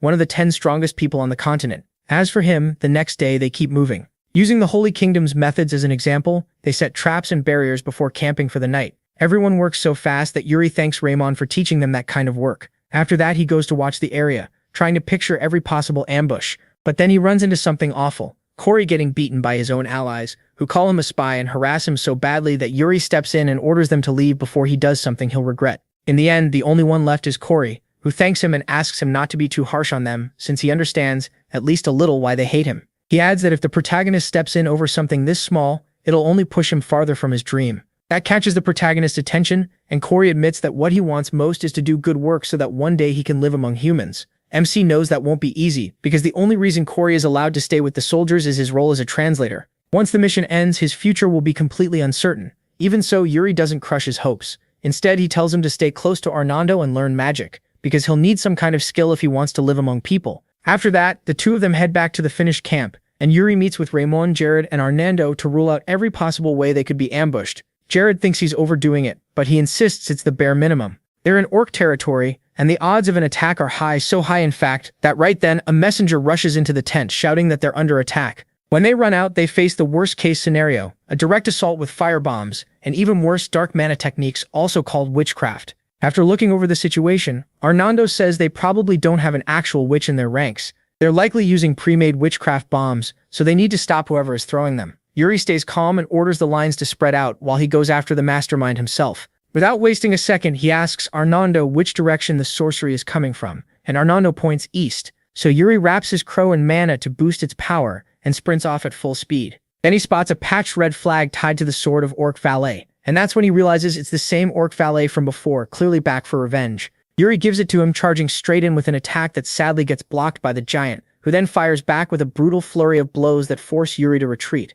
Once they both pause for breath, he notices his right arm shaking from the strain. Fear starts creeping in because the enemy's moves aren't those of a normal orc, not even an Orc Valet. He fights like a commander with huge battle experience. The protagonist doesn't like how this is going, but he has to keep fighting, and he decides the best move is to widen the gap between them. So he uses the enemy's non-stop attacks to dodge and pull back bit by bit. At first glance, it looks like Orc Valet controls the whole fight, but his desperation is nothing like Yuri's calm. After blocking another strike, MC attacks with a blow stronger than all his earlier tries combined. Once Orc Valet realizes he is on a completely different level, he activates his own mana method and charges again with everything he has, ready to test what that huge bastard can really do. Too bad he should have thought harder about that, because out of nowhere, Orc Valk reveals his own trump card, awakening a kind of mana Yuri has never seen before. He can't tell if it's witchcraft, but he can feel an absurdly dark energy pouring from it, heavy enough to be terrifying. The protagonist is clearly shocked, because orcs aren't supposed to control mana. but since Hernando confirmed there was a spellcaster around, and the enemy has already shown they can make complex plans, he realizes he was foolish not to consider it.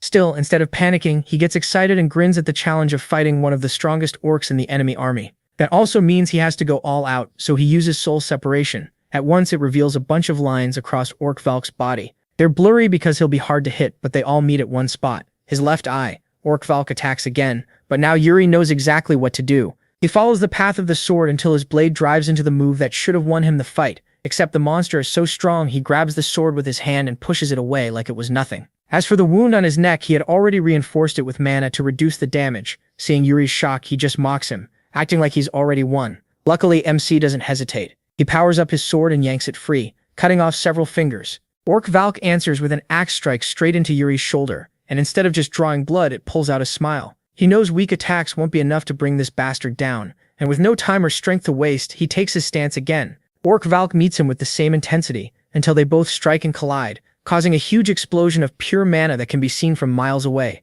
Seconds later, the blast fades, leaving a crater in the ground surrounded by the remains of a weapon. Luckily, it's clear that the broken weapon belongs to Orc Valk, who drops to the ground under Yuri's cold stare. The protagonist doesn't waste even a second before going for the final blow. With one stab straight through the chest, he beats him, but even that isn't enough to kill him. Lying in a pool of blood, the warrior still tries to move, still tries to attack. At first, Yuri thinks he should finish him, but then he remembers this orc probably knows more than any ordinary one, so killing him would be a waste. Just then, Jared and the others arrive and ask if he's okay, but MC only cares about the camp, and he relaxes only when Jared confirms everyone is safe. So Yuri orders the survivors to be gathered, including the one he just defeated, because he has plenty of questions for him. With that decided, once things calm down and the camp is set up again, Hernando treats his wounds while teasing him a little, saying even someone like him can have a rough time in battle. Of course, it's nothing too serious, and Yuri is good as new. So before he can start the interrogation, he has them bring over a large, flashy, and pretty ridiculous throne, insisting that a commander like him should sit on something majestic.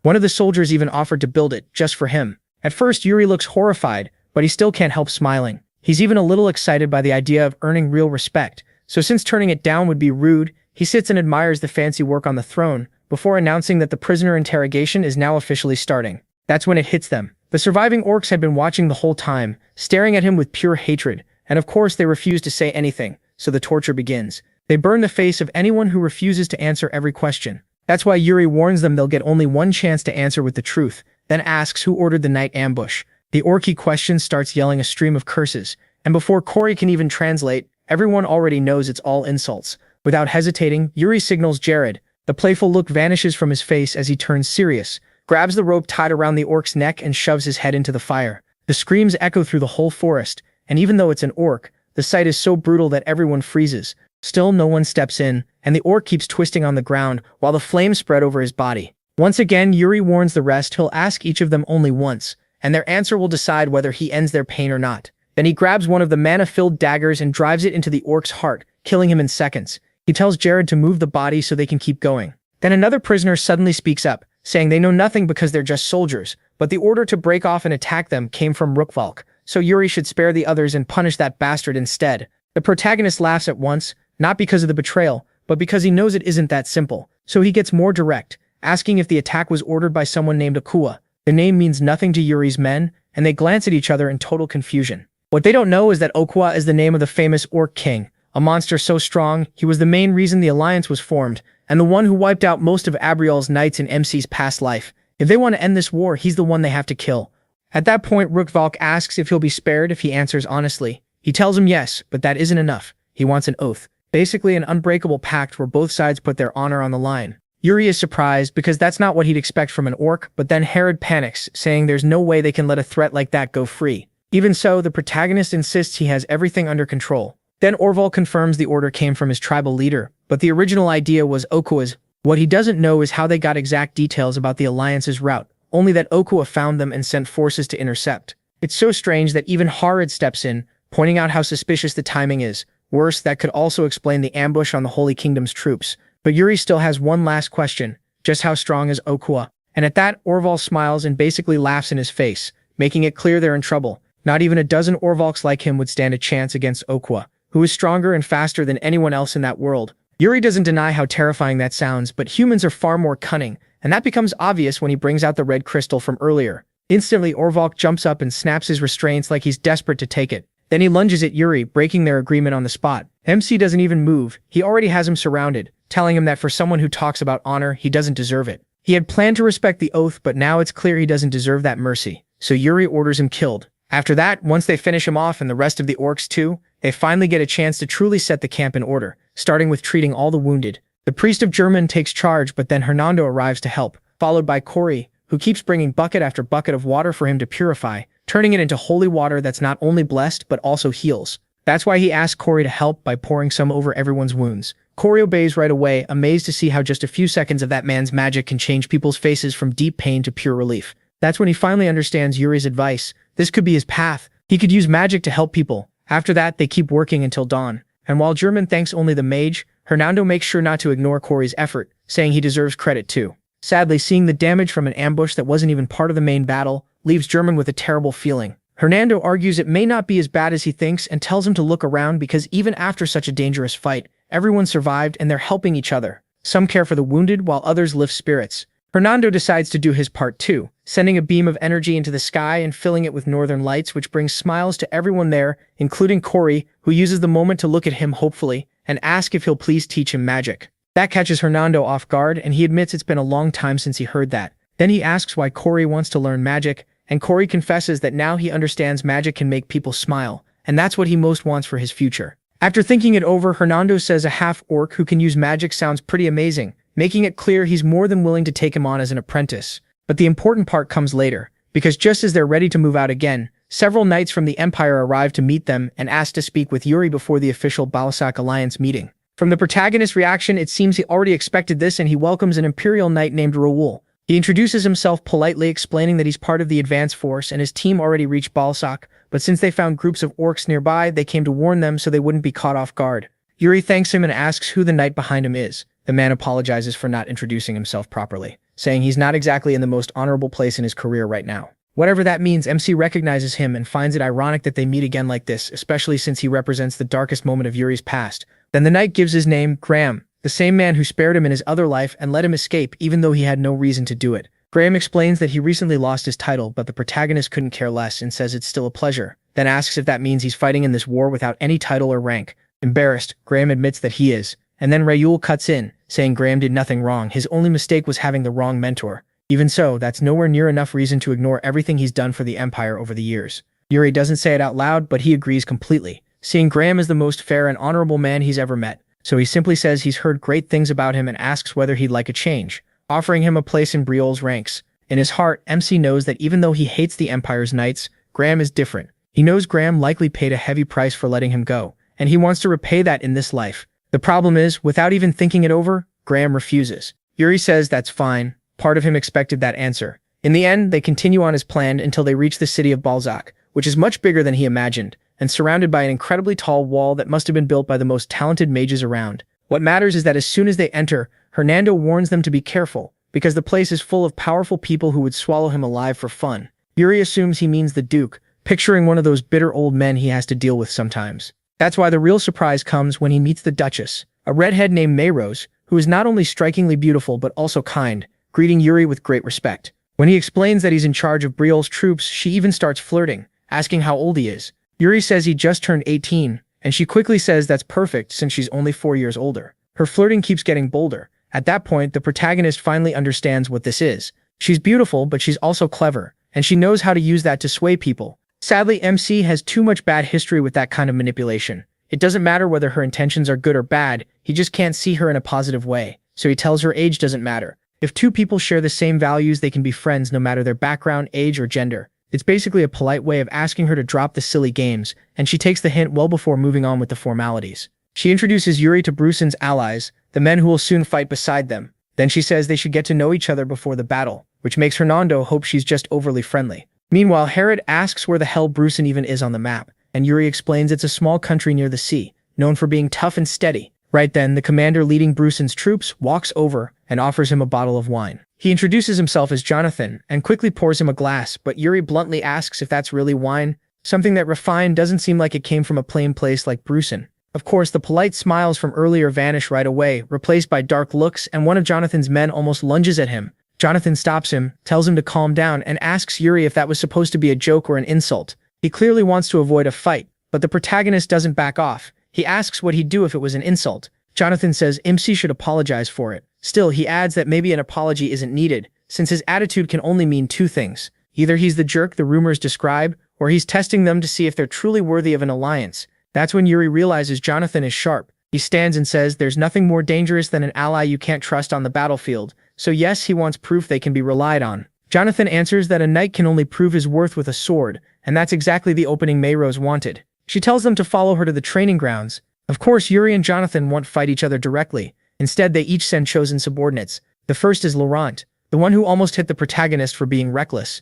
From the stands, Mayrose says MC may have been rude, but she doesn't mind if it gives her something fun to watch. He tells her not to bother hiding it. He already knows she expected this and planned it from the start. Either way, the match works for him too, since he wants a closer look at Bruson's men. He knows one of them will eventually become one of the 10 strongest on the continent, just like his father. Sadly, he can't remember which one it is, so as the first match begins, he hopes to figure it out. Across the continent, people say the title of the 10 strongest is like a mark of honor given to warriors who rise above everyone else, making them almost untouchable in national conflicts and wars between kingdoms. Their power is such a huge threat that it can decide whether a war starts at all, and Yuri knows he needs to build ties with people who have that kind of future. In general, there's no better way for men to start a friendship than with a solid fight, so he watches Laurent take his stance. His opponent Proin mocks him, saying he's probably just some noble who built his name through family status and a few fancy tournament wins. He assumes Lorraine has never seen a real battlefield, so he charges in with total confidence, not expecting Lorraine to meet him with a cold stare and dodge everything with textbook precision. Yuri can tell Lorraine's style has no clear flaws, even if it doesn't look flashy, so he's sure Lorraine will win if this keeps going,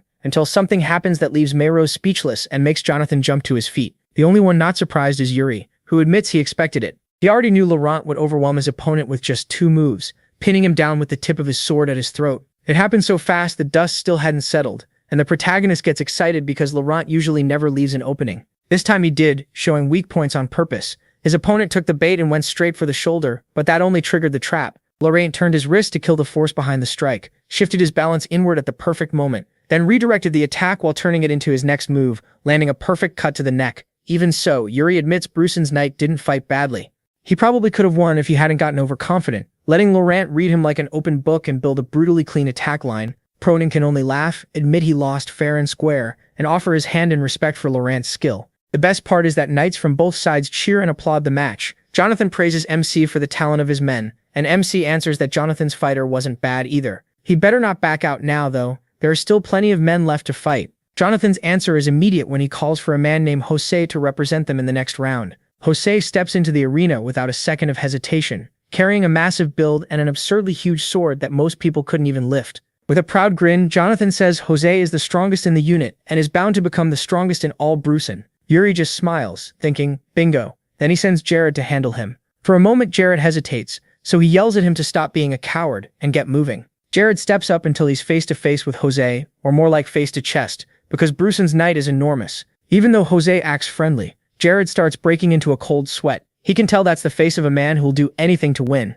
Jose notices Jared sizing up his strength, so he decides to give him a sample by throwing a direct strike with the full weight of that sword. Jared almost tries to block it, then thinks better of it and dodges, knowing a hit like that might kill him. From there, the fight turns into a hunt, with Jared doing everything he can to stay away from the giant. But Jose never gives him room to breathe. He keeps the pressure on while Yuri thinks his strength is like an orc's with the skill of a sword master. He also wastes no energy on useless moves, which shows real intelligence too. That kind of mix could easily make him one of the strongest men alive someday. Then Jose lifts Jared up like a sack of potatoes and slams him into the ground to win the match. They quickly help Jared back up and praise him for lasting that long. In the end, the poor guy even thanks Jose for teaching him a few things the hard way. Yuri then announces that the score is now 1-1, enough for both sides to see each other's potential. Mayrose asks if that means they're done getting acquainted. Yuri says yes, and then she steps closer in a very seductive way, saying it's unfair because he still hasn't done anything to get to know her. For a moment, it almost looks like her charm might actually have worked on him for once. But then Yuri shoots her a hard glare and she instantly gets the message to back off.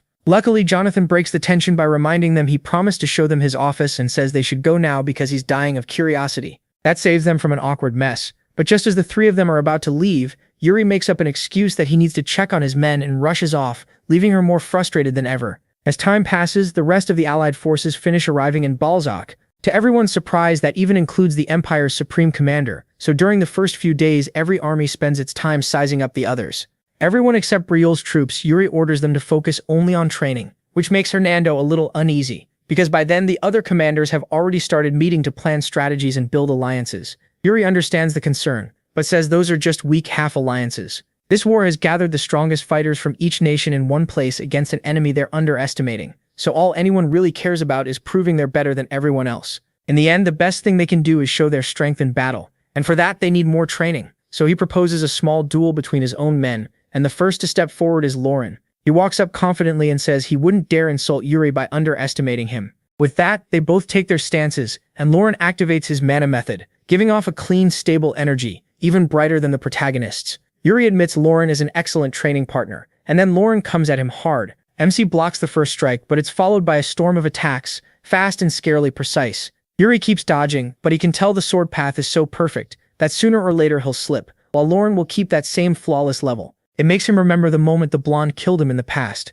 how even like a walking corpse under someone else's control, that cut was still perfectly accurate. He realizes Lauren may go even farther in this life, so Yuri wants to be worthy of leading him to victory and a great future for the kingdom, and worthy of facing him head-on. With that thought, he throws a powerful strike that kicks up sand and forces Lauren to pull back for a few seconds before charging in again as if his life depends on it. And that brief pause gives the protagonist just enough time to brace himself. He takes the hit with a confident grin that sets the crowd off in excitement. Jared thinks they are both ridiculous. There is no reason for a simple sparring match to get this savage. Then a voice behind him says the Prince of Briol has incredible skill. When he turns around, he is met by the shadow of Jonas, greeting him like an old friend. A second later, Jonas starts yelling for Yuri, saying he wants to fight too. MC immediately says that is fine and promises him an unforgettable duel against Jared, which is not what Jonas meant at all. Still, he goes with it and drags poor Jared off to a clearer spot so they can have their fun. With their match over, Lauren thanks him and he says he is already looking forward to the next one. Then he walks over to a tree nearby and asks if there has been any progress.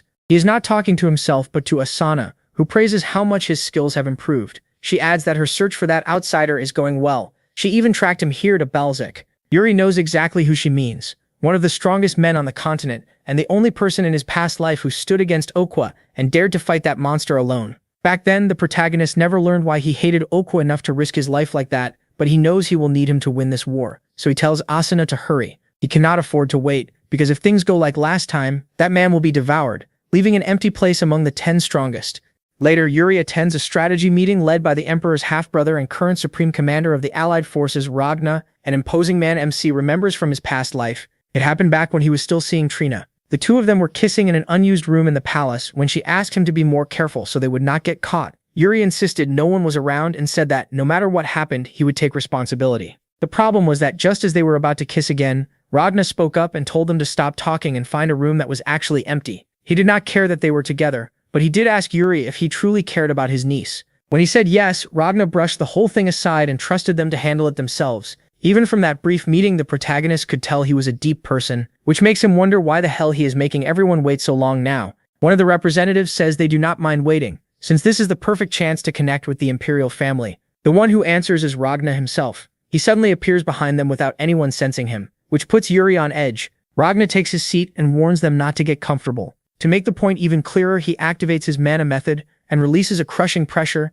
that nearly drops them on the spot, as he says he hates cowards. His energy is so overwhelming that even Graham looks like he might collapse. Yuri cannot help thinking it is one hell of an entrance. At last, Ragna says he will personally kill anyone who tries to run, but aside from that, they will all be treated like knights. That means rewards based on results, and knowing Ragna values trust, MC is the first to raise his hand and ask how the Empire rates the orc's strength, introducing himself first as Yuri, the one in charge of Briol. Ragna smiles right away and says he has heard a lot about him from Prince Jorge. He then reveals new information about the orcs. Someone named Okwe united the 3 great tribes into one. That of course makes the mission much harder. They have also confirmed an enemy camp near Balzac, so the first battle will begin in one day. The problem is that he needs a volunteer for the vanguard, and he does not hesitate to ask Yuri if he can leave that role to him. With little room to refuse, he accepts. That night, he spends some time resting by the fire until Fiore joins him and congratulates him on getting the vanguard. It is dangerous, but it is also a highly respected post. Everyone wanted it, which makes her wonder how someone who does not look all that impressive managed to secure it.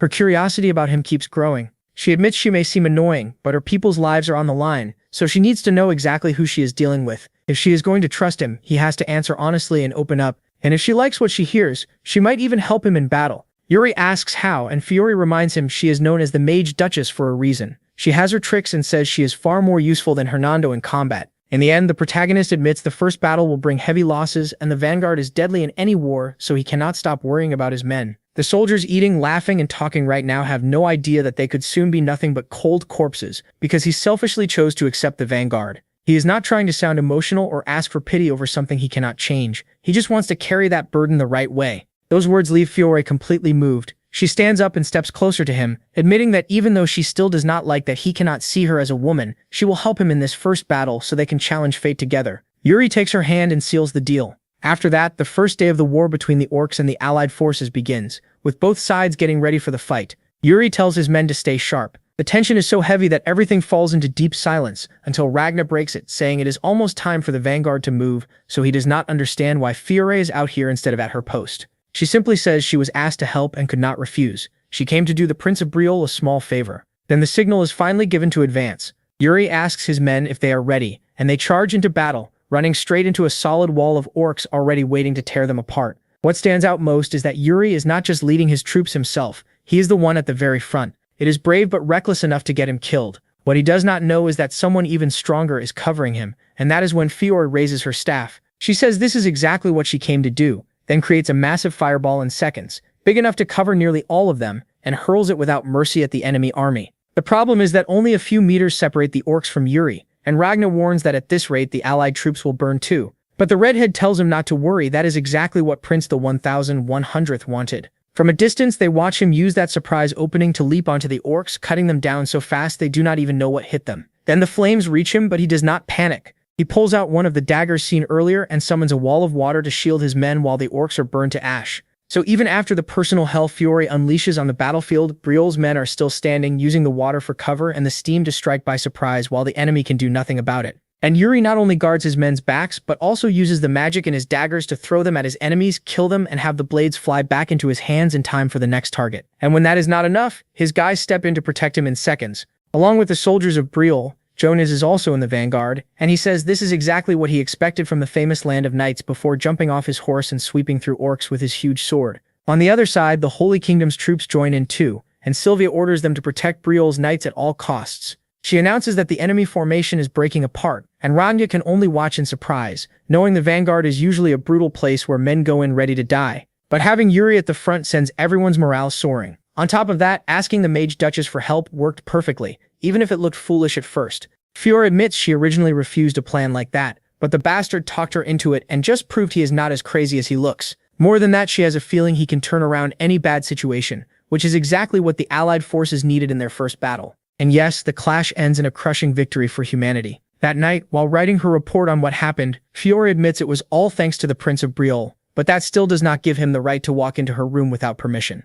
And before you think this story is getting spicy, Fiore is actually talking about Hernando, who teleports in beside her and says she should treat her old master better. The redhead fires back that no real teacher would abandon a student the way he did years ago. Things get interesting when he says he came to check her progress on one matter: the research she has been doing on the Transcendent Interpretation Formula, a spell made to connect messages so their meaning can be understood. At first, it does not seem related to Hernando's goals at all, but he says he wants updates to understand Yuri's fate, which leaves Fiore stunned. She warns him that a grand mage like him should not meddle in human history. Hernando already knows that. Still, he says more and more people are getting tangled up in the protagonist's fate, including the Empire's commander. Then the scene shifts, and Yuri gets summoned by Ragna, who gives him a new recon mission. Of course, MC can hardly believe it, and the blonde explains that tomorrow's plan is to push into the eastern plains, which are deep inside Orkland. They expect constant ambushes, and the army will have to move under crushing pressure. From that alone, Yuri figures out his job: operate as a separate unit, scout the area, and protect the Alliance's main formation. Even so, he points out that Briol's troops already took the vanguard last time, so someone else should get a chance to stand out. The problem is that Ragna only trusts skills he's seen for himself, so he would rather keep Briol up front. Yuri just smiles and offers another idea that could satisfy everyone. Naturally, he leaves them hanging, but a few minutes later the commanders get a notice. The army will march at dawn, and they'll receive support from a recon unit chosen not by the usual method, but through a contest between the armies of the allied nations. It sounds insane, but he is basically saying he won't let mediocre troops take one of the most important roles. That gets everyone fired up, because the contest will be an orc hunt. They have to kill orcs and cut off their right ears. The total number will decide where each nation stands in future battles. Right away, Hernando knows the protagonist suggested it, and the protagonist admits it, saying this will be the perfect way to test what each nation can really do. Then Jared reminds him that recon work is not one of Briol's strengths. MC tells him not to worry. He already has a foolproof plan. So the next day, Ragnar goes over the mission again. The main force will move as planned, while select groups from each nation scout the area and hunt as many orcs as they can. There's also a time limit, so after flipping the hourglass, he announces the contest has begun. As Yuri, Sylvia, and Jonathan head out, Ragnar can't hide a smile. One of his men points out that he seems to trust the Prince of Briol. Ragnar admits he is still young, but he can't deny the boy has caught his attention. If he gets good results again, Ragnar might really start to value him, and Yuri is sure he will. He calms Jared down, saying that for now they just need to focus on finding the orcs. Of course, Jared says finding them won't be enough, but the protagonist stays calm, repeating that he knows how to win. Soon they spot an orc cavalry unit, so they move toward them and show off the famous red gem necklace. The wild part is that the effect is instant. The creatures turn toward it like they found prey, while Yuri waits in place and tells the others to go all out, but not too far. They need to keep those ears intact. With that, the slaughter starts, and it quickly becomes clear that the necklace doesn't just make the orcs more violent, it also makes them stupid. So even though they're still savage, the group can handle them without much trouble. Then things change when an Orbital joins the enemy force, with a presence even more terrifying than the last one Yuri killed. Even so, he doesn't flinch. He keeps moving and takes its head off in one swing. In just a few minutes, they wipe out the whole group. Yuri had prepared two things for this mission: the bandit's necklace and his magic daggers, which aren't just for long-range attacks, they have more tricks, including this one. Out of nowhere, he stabs one into the ground, creating a kind of energy around them, and that gives him the confidence to say that before they head back, they'll wipe out every orc in the area. Bit by bit, we learn that this energy is just one part of soul separation, a unique mana method with the power to shape things according to the user's will. With some creativity, that means they can do a lot, like pour mana into the seismic dagger so that once it's driven into the ground, it sends out waves filled with his own mana, letting him sense anything moving across the Arlen, even if he can't see it. That's exactly what he did earlier, so now his confident smile makes a lot more sense. It basically works like a locator, making enemies easy to find. After a while, we return to the main force, where Ragnar announces that time is up and it's time to count how many orcs each team killed. First up are some poor fools who couldn't find a single enemy, so he calls them pathetic. He keeps going like that through the smaller kingdoms, honestly shocked that they failed to kill even one. Statistically, he says it should be impossible to be that useless. But things shift a little when Bruce and Jonathan step up and hand over a bag with 6 ears. That's the best result so far, and Jonathan explains they got lucky and ran into a whole scouting unit. Ragnar answers that luck is also a skill, because in battle, some people die just from bad luck. Then he takes a bag from a last-minute Imperial unit he sent out himself so they wouldn't be left out of the contest. They managed to kill 12 orcs, which is pretty solid considering they started an hour later than the other teams. Naturally, that annoys Sylvia, who says it feels like he's mocking them. But Ragnar, already acting like the winner, insists that what really matters is the results they get in battle. Still, his smile vanishes when his subordinate tells him there's one more bag left to count. Briol's. He sets a sack on the table that clearly looks like it holds around 40 ears, then asks Yuri what his secret is. MC simply says, nothing. That night, Herod is handling camp duties when a guy brushes past him, slamming into his shoulder and giving him a nasty look. At first, Herod tries not to think much of it, but after a while he finally brings the gossip to Yuri, saying knights from other nations have been provoking their men lately. He expected that, so he calms him down and says it's just jealousy. It shouldn't turn into anything bigger. Besides, what matters now is dealing with the orcs they captured, including a shaman Corey has been trying to question all night without much luck. Then, out of nowhere, the shaman starts screaming like crazy, repeating "Black Dog" again and again. Corey explains that a rumor has been spreading among the orcs about a knight who can track them like a dog. They're obviously talking about Yuri, and while Herod can't help laughing, Corey says he shouldn't take it as a compliment, because it also means the orcs now see him as a real threat. That boosts the protagonist's ego a bit, but the wording also means he's the Empire's dog. His mood flips right away, and he orders them to cut the bastards' heads off. Luckily, Corey calms him down, reminding him that these are the most talkative orcs they've caught so far. In fact, the prisoners keep talking, revealing that Corey, one of Okwa's direct subordinates and one of the deadliest warriors of the Central Tribes, is already prepared to face the Allied forces. Corey warns that Corey plans to wipe them out before they even get a chance to reach Okwa. Yuri thanks him for the work and tells Herod that now they can kill the prisoners, while he reports everything to Ragnar. What MC doesn't expect is that the moment he steps into Ragnar's tent,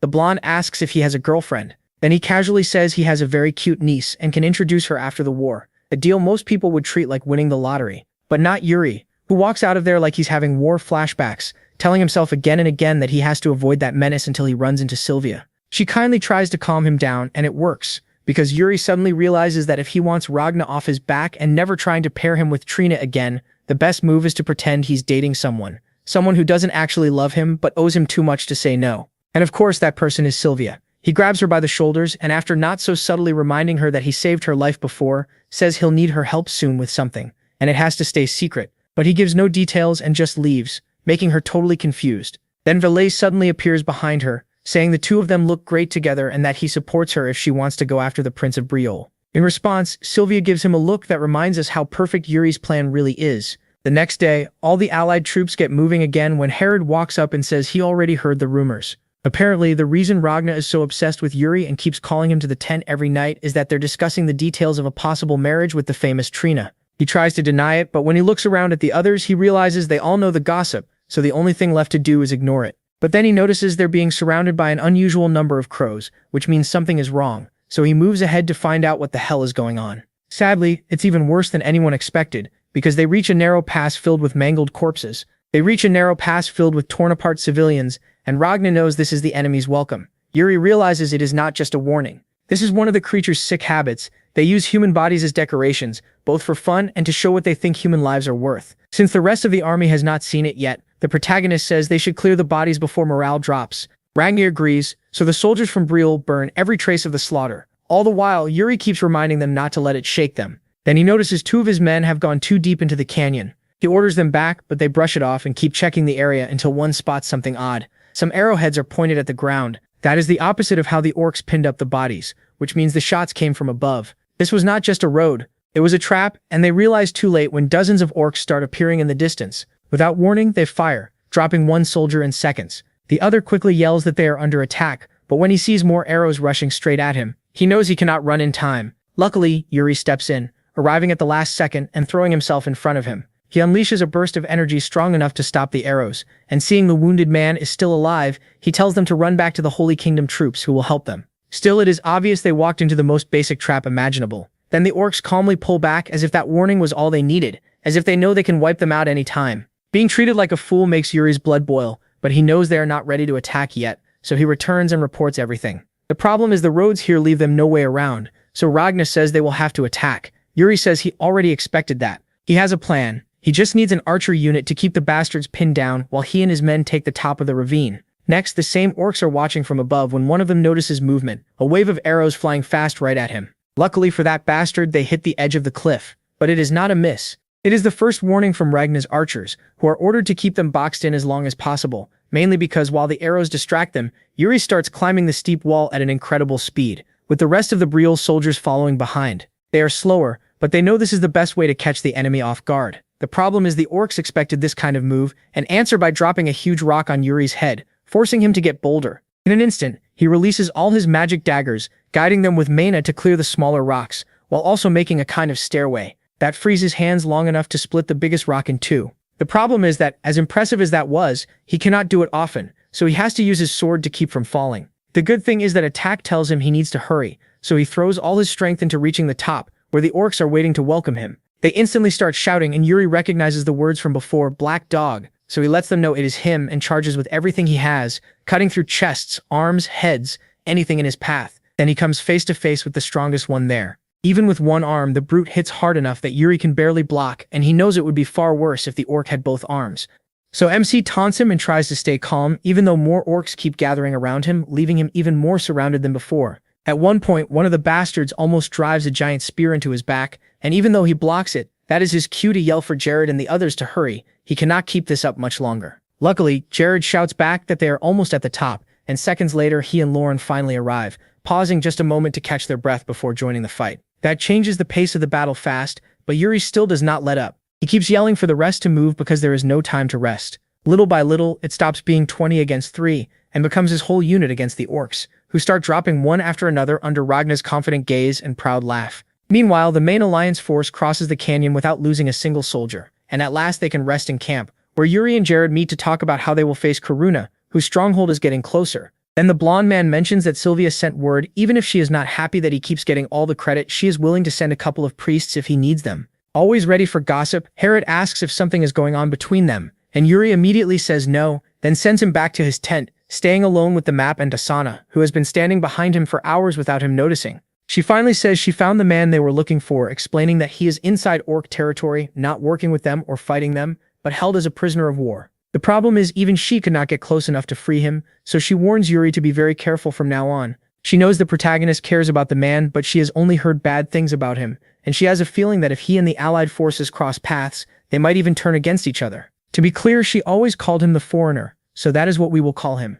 Asuna asks if she should keep digging, but Yuri calms her down, saying he will talk to the man himself when they meet. MC is sure the foreigner wants Okua's head more than anything, and if they share that goal, he could become an ally. For now, he only wants Asuna to watch him until he arrives, and she agrees, though she still seems unsure. She adds that if Yuri plans to meet the foreigner in person, she wants to go too, in case protection is needed. It is kind, and maybe even necessary, but the protagonist stands and reminds her he did not hire her to be his bodyguard or risk her life for him, so he will protect himself. The problem is her face makes it clear she did not take that well, and despite his attempt to smooth it over, Asuna simply disappears, focused on finishing her mission. Later, Yuri sits with some soldiers by the fire while Jared tells the story of when they met the Death Knight, adding fake details so he sounds like the seasoned hero in front of the rookies.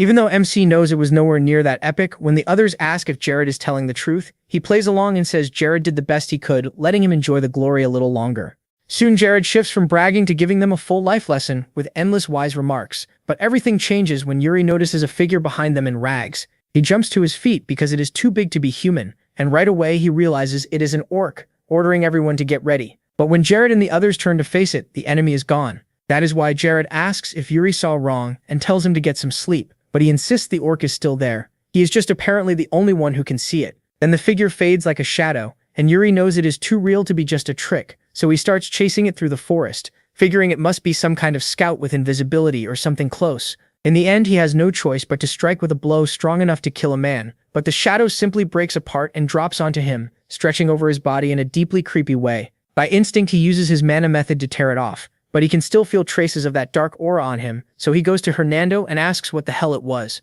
Hernando is in the middle of a good poker game, so he first tries to send Yuri away, then gives an answer. Maybe it used sorcery to stay hidden, and the protagonist could see it because his instincts are so sharp. The problem is, if orcs can turn invisible, that adds another danger for the next battle, and Yuri needs some kind of counter. Hernando tells him magic has limits in battle, especially because those bastards use a dangerous branch of dark magic. Because of that, the best move is not to answer with more magic, but to cancel and break the enemy shaman's tricks, and that is exactly what he will do. MC thanks him, then warns that next time he holds a card night without inviting him to gamble, they are going to have a serious problem. After that, he leaves them to enjoy the game. The scene shifts to what looks like Karui's hideout, where he's met by the very sorcerer who had been watching Yuri. He reports everything he saw, and most importantly, he casts a new spell that boosts his whole army, or at least that's how it seems. The next day, Ragna orders a full assault on Karuch's camp, so all the troops gather outside, waiting for the right moment to strike. That includes Brielda's forces, who once again take the lead. They rush straight at the fortress walls, but the enemy archers answer almost at once. A storm of arrows fills the sky, far more than Yuri expected, and even though he orders a retreat, many of his men are still hit, some dying on the spot. With every death he feels responsible, but he forces himself to keep going. The truth is, they were never just the vanguard. They were bait, meant to draw the orcs in while Ragna launched the real attack. At that moment, the blonde commander moves and orders them to open the gate already, so they bring up a huge battering ram and smash through in one blow, making the perfect opening for the Imperial army to charge in and catch the orcs off guard. Meanwhile, Yuri tells his men to stop because he can see in the distance that Ragna has broken through the main gate. Their job as bait is over, so now they need to join the others. But then Jonas, who's been following nearby, cuts in and says Ragna's force is already at the front gate, so they should use the distraction to hit from the rear and bring the camp down faster. Yuri agrees but says they don't have a battering ram and the back will be built purely for defense, making it hard to break through without losing the element of surprise. Jonas reminds him they don't always need siege weapons and draws his sword, making it clear he can handle it himself.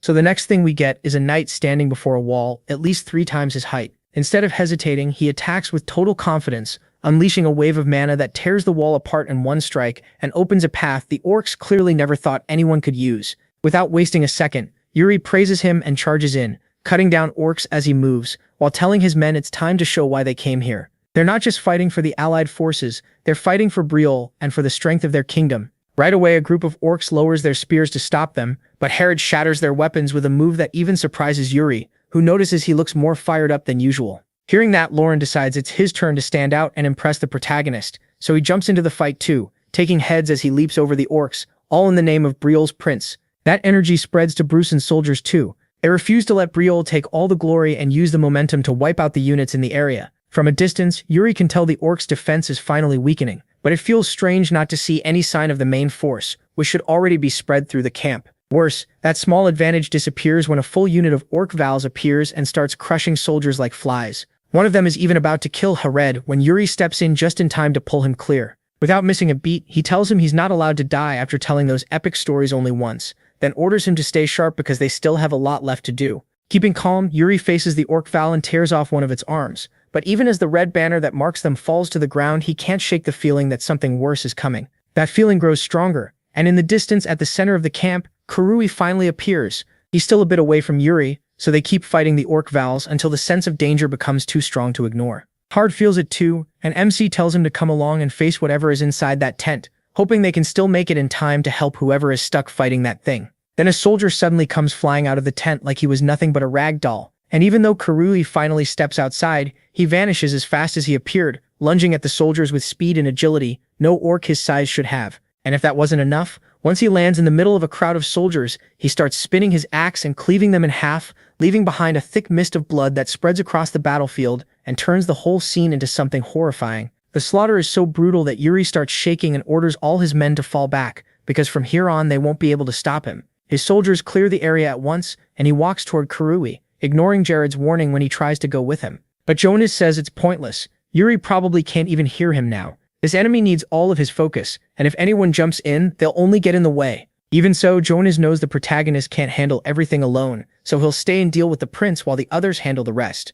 With that settled, we move to the fight between MC and Kurui, who blocks his attacks with worrying ease and smiles like he's already read every move he can make. Just like before, Yuri realizes that if even one of Kurui's hits lands, he'll go down instantly, so he needs a plan. Then to his surprise, Jonas steps between them and says the protagonist could use a hand, that they can cover each other. What he doesn't say is that this isn't just strategy. He saw something in Yuri, the same look Ari had, like a mother pushed to the edge, someone carrying too many people on her back. What stands out when Jonas fights is that the fear is gone. All that's left is the will to protect his men, like someone who truly knows what it means to lose people in war. Then Kurui motions for them to come closer, and neither of them hesitates to answer as they rush in at their own pace. The problem is, the same strike that was enough to destroy a wall before means nothing to this orc, who blocks it with ease, making even Jonas admit he's a monster. Then it's Yuri's turn. He attacks again, but his blow not only lacks the power to matter, Kurui grabs him by the shoulder and tosses him aside like a rock in the road. What the orc didn't expect is that the rock can fight back. Yuri still manages to slice his palm,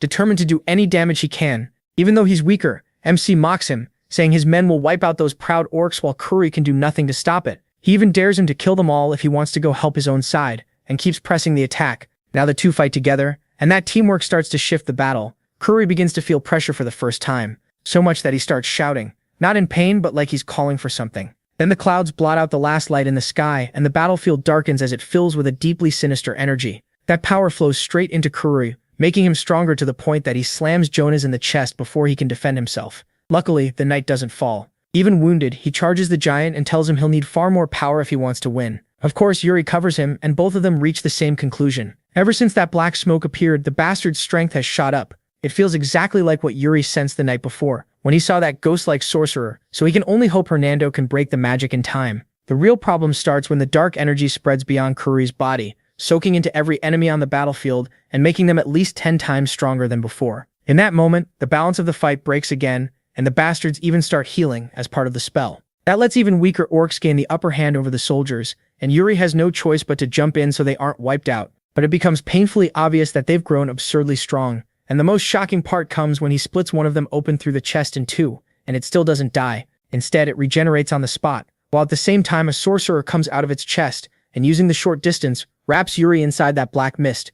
Inside his mind, an unknown voice starts repeating again and again that he shouldn't resist. And as if that weren't enough, a giant eye watches him up close, asking why he's the only one still alive. Then, out of nowhere, images of his brothers being slaughtered crash into his mind. His mind fills with the people he loves, dead all around him, blaming him for leaving them behind and surviving after the kingdom fell. Then he looks at himself and sees not who he is now but the older version from that other timeline, the one who ran, gave up, and threw away his duty as a Briol. At the same time, the voice keeps telling him changing anything is pointless, that this is his fate. It almost works, but Yuri just answers, "Yeah, right," and releases his mana technique, breaking free from the darkness at once. He even thanks the thing for taking him seriously enough to try lecturing him, because to Yuri, all that talk about fate is just nonsense. After wiping out the last of the darkness around him, he comes face to face with the sorcerer, who desperately tries to bind him again. But compared to Yuri's past enemies, this guy is nothing. He rushes him and kills him in one strike. The moment he falls, the darkness covering the sky vanishes, and the orcs lose their boost. With the sorcerer dead, Yuri knows this is his chance,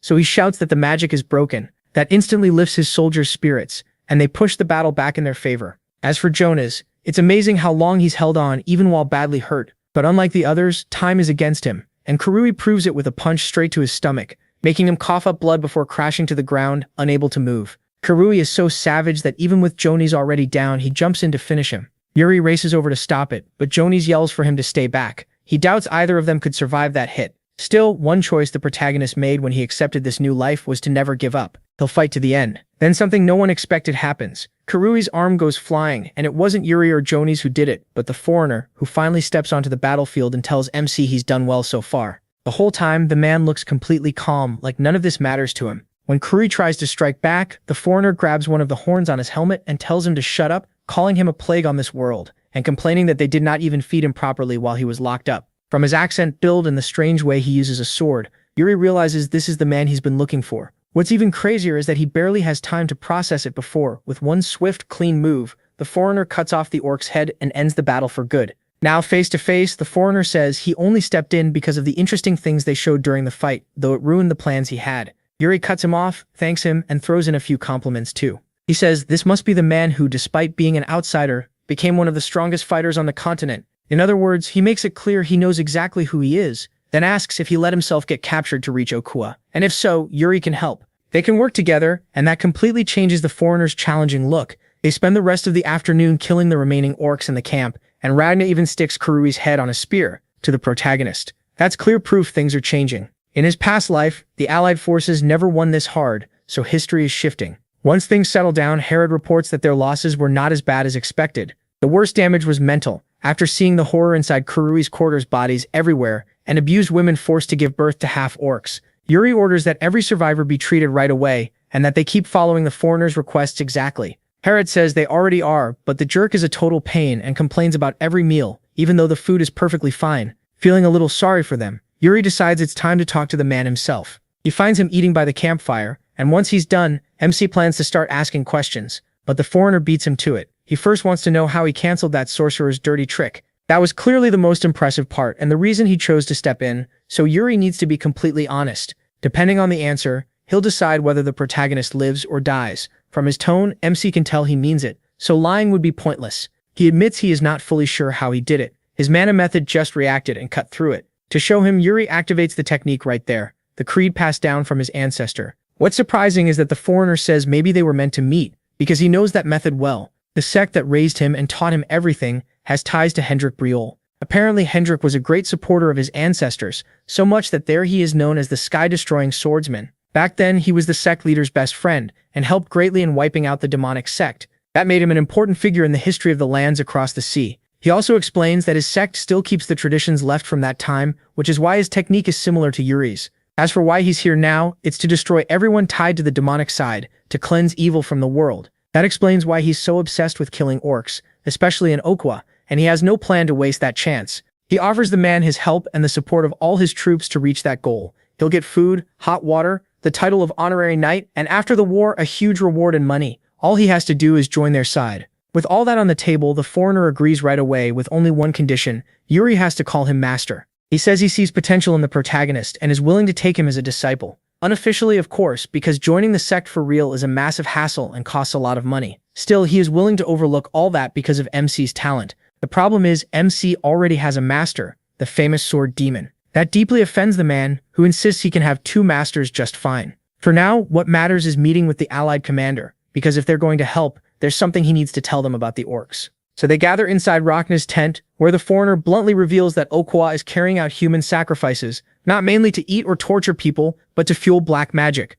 That proves the whole army is already corrupted, using dark techniques like the ones from the last battle to greatly raise their combat power. Of course, there is no guarantee that is their final trick, so they need a countermeasure. The foreigner then explains why he let himself be captured. He wanted to reach Okura as a sacrifice. That plan is ruined now, so he has no choice but to work with them. Ragna agrees, puts Yuri in charge of the foreigner, and says he'll have his men investigate ways to stop that black magic. Then he asks the protagonist if it's true that one of his subordinates is a half-orc, and when MC says yes, Ragna asks him to decide what should be done with the half-orcs they rescued from Kuri's camp. Yuri agrees, though he knows the job was handed to him because nobody else wants to deal with it. Things get tense when he arrives where they're being held, and hears an Imperial soldier arguing with Graham. The soldier thinks they should add the half-orcs to their army as obedient fighters and use them to match Briol in that area. Graham argues they also need to think about the women who will never get over that awful trauma. That's when Yuri finally steps in and asks the soldier if he's really sure they would help in battle. The man immediately says yes, they're very docile and would follow orders if they used a little force. Yuri admits that may be true,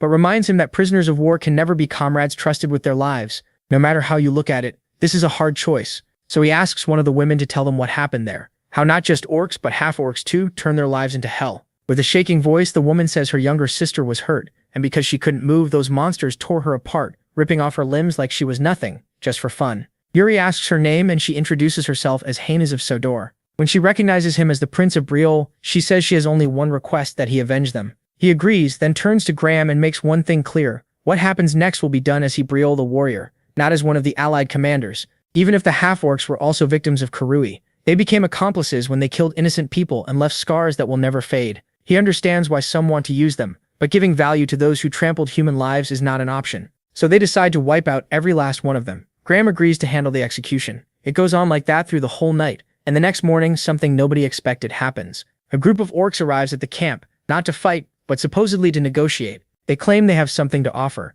So even though no one is foolish enough to trust those bastards, they still have no choice but to open the gates and see what the hell they are planning. Next, the orcs are shown talking among themselves, completely relaxed while Ragna reads the document they brought, wearing such a hard-to-read look that Yuri finally asks what this is all about. The blonde man answers by asking why the protagonist thinks he became commander of the allied forces. MC guesses it is because he is skilled at choosing the best battle plan, but Ragna tells him to think a little more about the political reasons he was picked for the job. Then he explains that the truth is that he does not get along well with the Emperor, and logically he should have been sent anyway, but the Empire rarely runs on logic. If he wins, he will be praised as a hero and his political power will rise, which is not as good for the Emperor as it may seem. Even without saying it out loud, Yuri understands what he means. This is a war the Emperor expects them to lose, so he can make Ragna look incompetent and boost his own standing among the Empire's elites.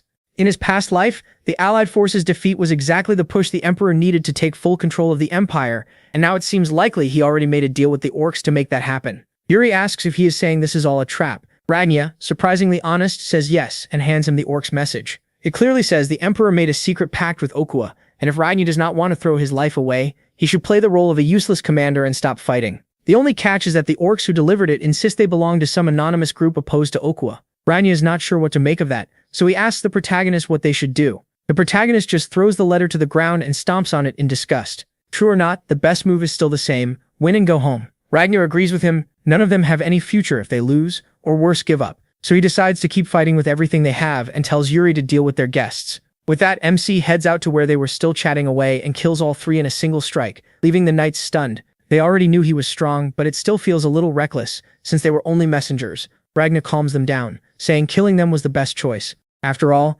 Yuri still has a promise to keep getting revenge on those damned monsters. Later, Ragnar summons a man called Iceman, one of the best mages in the Imperial court, and asks everything he knows about dark magic. At first, the mage brushes it off, saying it is an outdated secret that any dispeller can block. Old stories mention a kind of dark magic that could revive and control the dead, but he calls that nothing more than superstition. Then Ragnar reveals there are strong rumors that Kua is sacrificing humans to unleash spells no one has ever seen, and says they may have found an ancient form of dark magic from the old nation of Adalin, which ruled those lands long ago. People say they were highly skilled in magic, and legend calls it the home of one of the 10 strongest beings still wandering that region even now, Hearth the Death Knight. As for sacrifices, they usually are not used to boost power, but to summon things, so Okua may just be buying time. If he had to guess, he would say they found a dungeon inside the ruins of Adalveen, one with something very important inside that they want to reach no matter what. After that, the Allied forces keep moving forward. One of Yuri's men reports that support from the Balsash supply unit has been cut off, most likely because of the repeated camp attacks.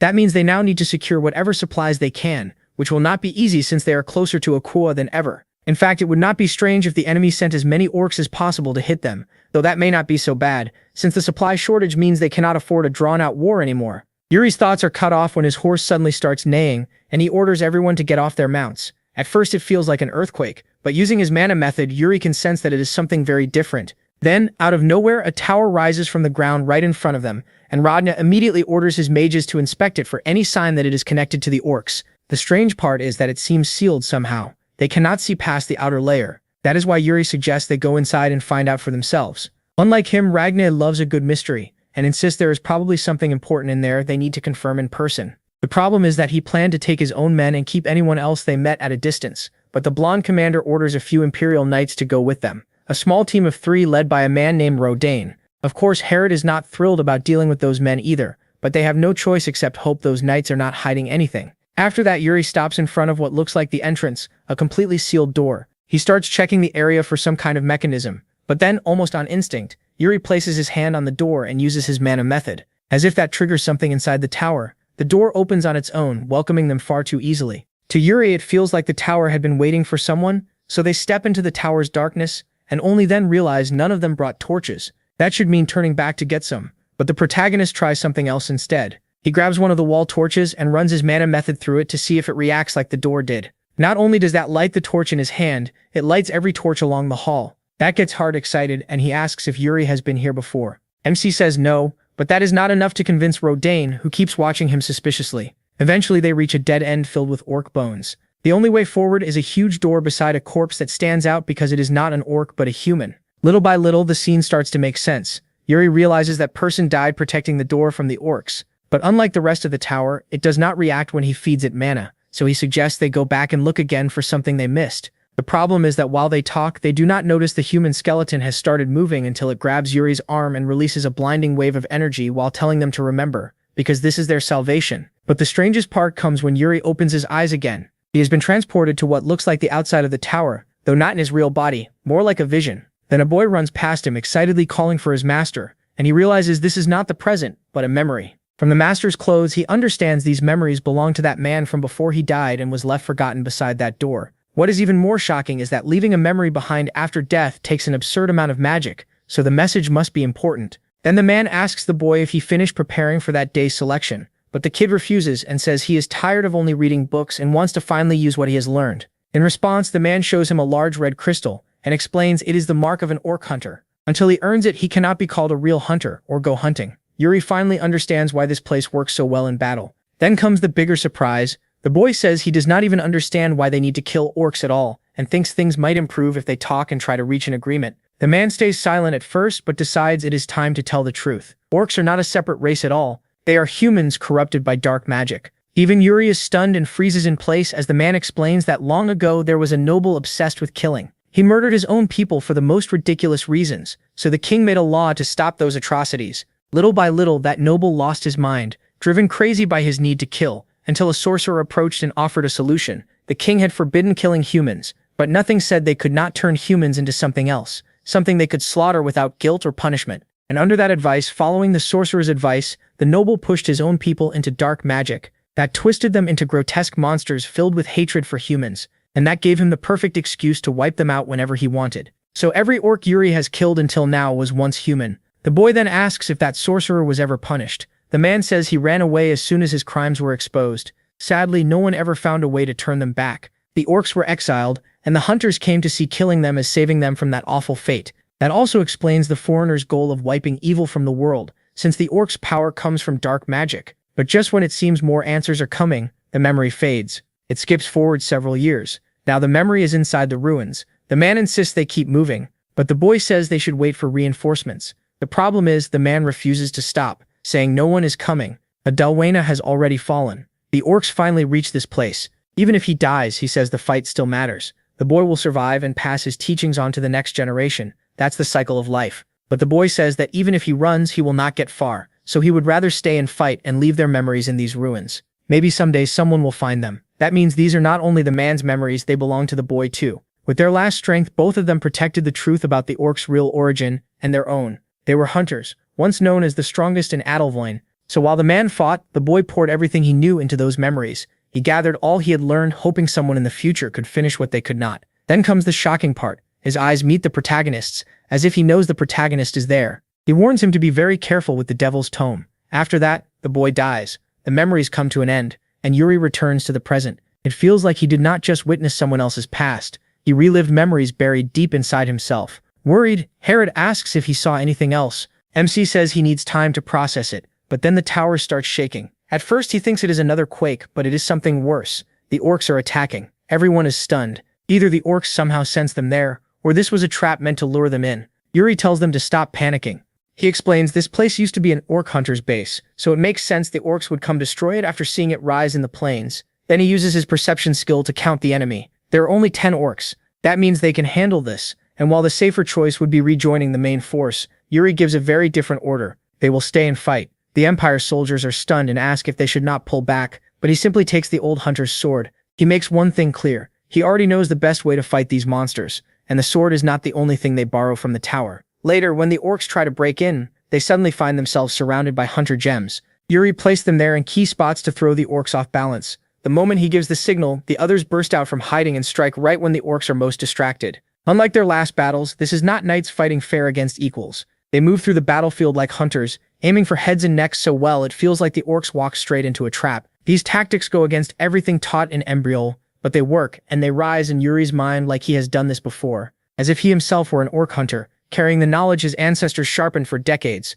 And when he ends up face to face with an enemy, he realizes he can now naturally tell which part of an orc's body is best to strike. In one move, he pierces its arm and takes it out of the fight. He no longer needs to battle them with everything he has, or use soul separation. It is not needed anymore. Now he can cut off their heads like rats that pick the wrong predator. And Yuri knows that is all, thanks to the hunters, so he says it out loud. He will make good use of their legacy, and the hunters of Adelvine will never be forgotten. That night, the protagonist meets with Ragna. Ragna thanks him because thanks to their help, they secured the area around the ruins. Without sharing the whole truth, Yuri explains that the place was the hunter's base, and asks if Ragna knows anything at all about the Devil's Tome. Sadly, Ragna says he has never heard of it. MC tells him it is tied to black magic, and Ragna promises to look into it. When he leaves the tent, Rodin is waiting for him. He says he was seriously impressed by the protagonist in the last battle, and the protagonist is shocked to see he can actually be nice. Before this, the guy had been a real pain, but now he explains it is because the Empire's rules about how they should act are very strict. To be honest, they had serious doubts about what MC would be like on the battlefield, but he proved his age means nothing, because he fights like a seasoned veteran, which is funny since Yuri is really around 40. Their talk gets so friendly that Rodain asks if he left a girlfriend back in Briol. He immediately asks if Ragna told him to find that out, and Rodain plays dumb, so the protagonist uses the chance to make one thing very clear. He would never get involved with the Imperial Princess. That shocks Rodain, because everyone in the Empire adores her. She is beautiful and kind, and just thinking about her makes the poor guy blush.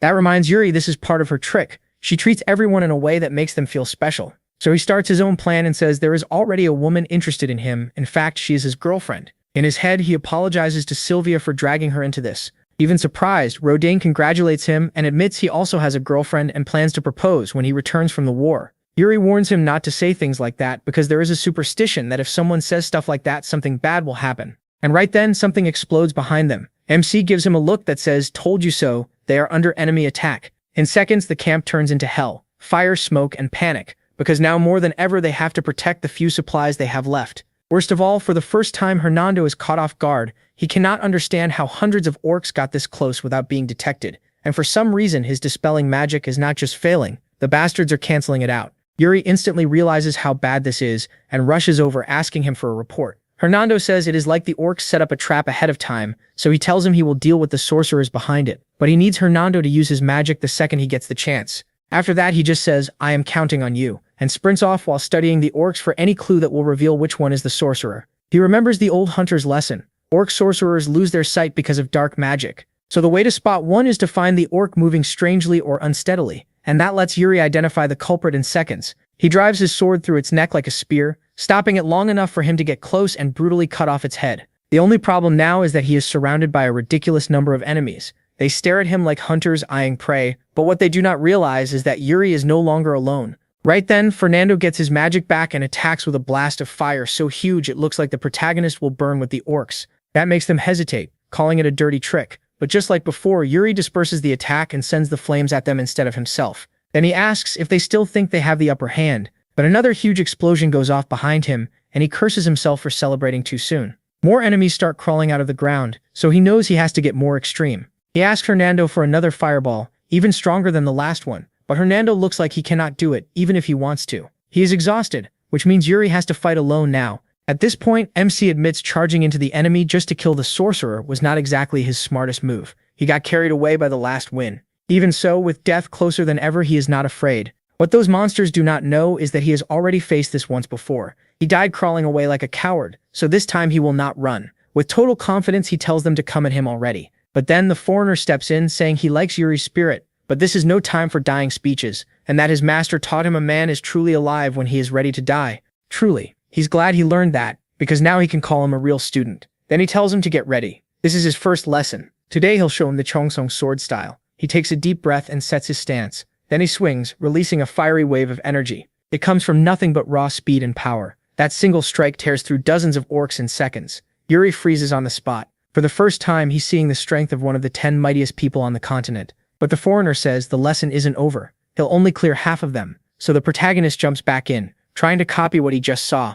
Watching from afar, the foreigner thinks Yuri is a strange kid. His moves are rough and messy, yet they're battle-tested and useful. That kind of talent naturally draws people in, and in the middle of the chaos, he sees MC like a dim but steady star. It's exactly the sign he needed to know he chose the right path. Now he wonders whether that star will be swallowed by the darkness threatening the world, or keep growing until it becomes a new guiding star. Either way, he knows there's only one way to find out. Stay and watch him closely. At the same time, the fight keeps raging as more and more blasts rip across the battlefield, and every new explosion means more orcs, pushing things into a crisis. Yuri orders Jared and Lauren to move fast and cut them down. The moment they come out of the ground, the two rush over to the new breach points and start taking heads as best they can. The problem is there are too many tunnels, and those bastards are faster than they look, so this can't last long. On top of that, Yuri has a terrible feeling about all this. A force this big wouldn't move without reason. That means there's something else down there besides the orc mage. So he puts a hand on the ground and focuses all his senses until he can clearly track the enemies moving underground and, most importantly,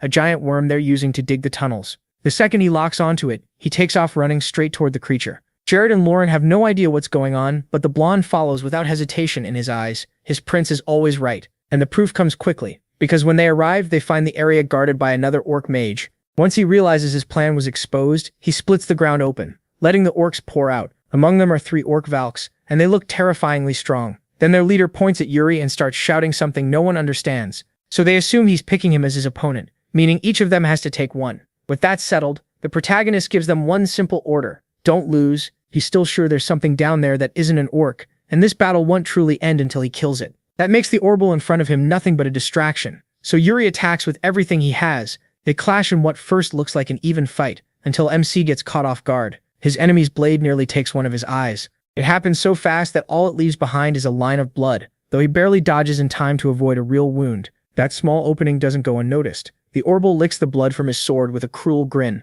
Yuri has no doubt, now, this guy really knows how to use that blade. Even so, he doesn't let fear take over. Staying calm, he says he needs to end this fast and get back to his men. Then he attacks again, even harder than before, but even that isn't enough. The orbital dodges and redirects every key strike, wearing Yuri down second by second. It's like he can read every move, and worse, like he has no interest in ending this soon. He's just stalling, and at this rate his men will pay the price. Just when he's about to sink into worry and self-hate, he remembers his master's words, when the mind wanders, the sword wanders too. No matter how urgent the fight is, if his blade can't keep up, he'll never reach his enemy. So there always comes a moment when he must cast his worries aside and focus on why he's fighting. Those words instantly clear his mind, and more focused than ever he leaps at his opponent, building enough force for one crushing blow. But he doesn't aim at the orbital or any of the other fools on the battlefield. He slams the ground instead, forcing out his real target all along, the worm that's been digging those tunnels. The strike is so powerful it sends out a huge shockwave that grabs everyone's attention. Even Jared looks over, wondering if Yuri can still be okay after pushing himself that hard.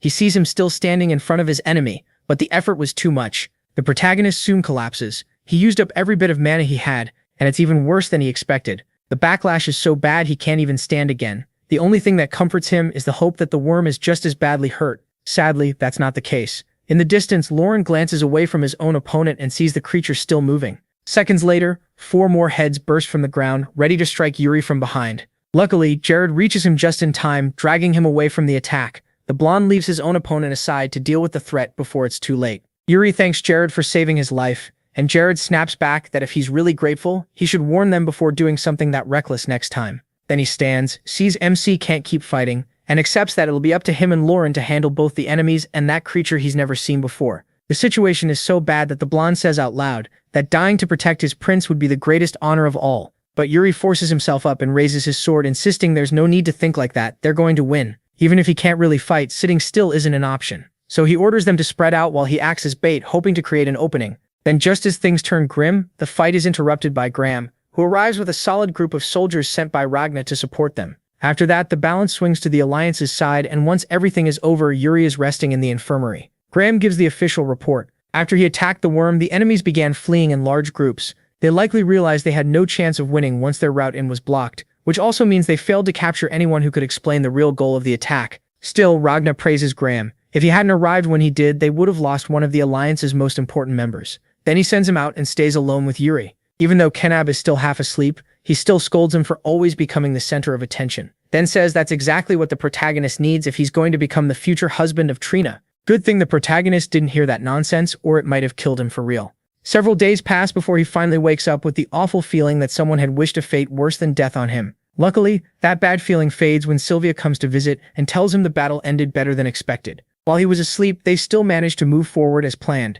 Then she asks how he feels, and Yuri realizes his mana has fully recovered, which she credits to herself. She treated him personally with her best holy techniques. After thanking her, MC asks where they are, but Sylvia says it's better if she shows him. So she leads him outside the tent, and he stops cold when he sees where they are. They finally reach the Allied forces' destination, Okua Fortress. That's why Sylvia thanks him too, admitting they never would have made it this far this fast without his skills. More than that, he's the reason their losses stayed so low. So she says they're lucky to have him. But instead of accepting the praise, Yuri says he needs to ask a serious favor. Then he takes her hand and asks if she would pretend they're dating. Sylvia has no idea what he's talking about, but he explains that a marriage proposal will soon come from someone he really wants to avoid, and she could also use this to scare off any annoying suitors. Surprisingly, Sylvia agrees, but says she has one condition and we don't get to hear it. And with that, season finale, chapter 53. Alright everyone, I hope this made your day a little better.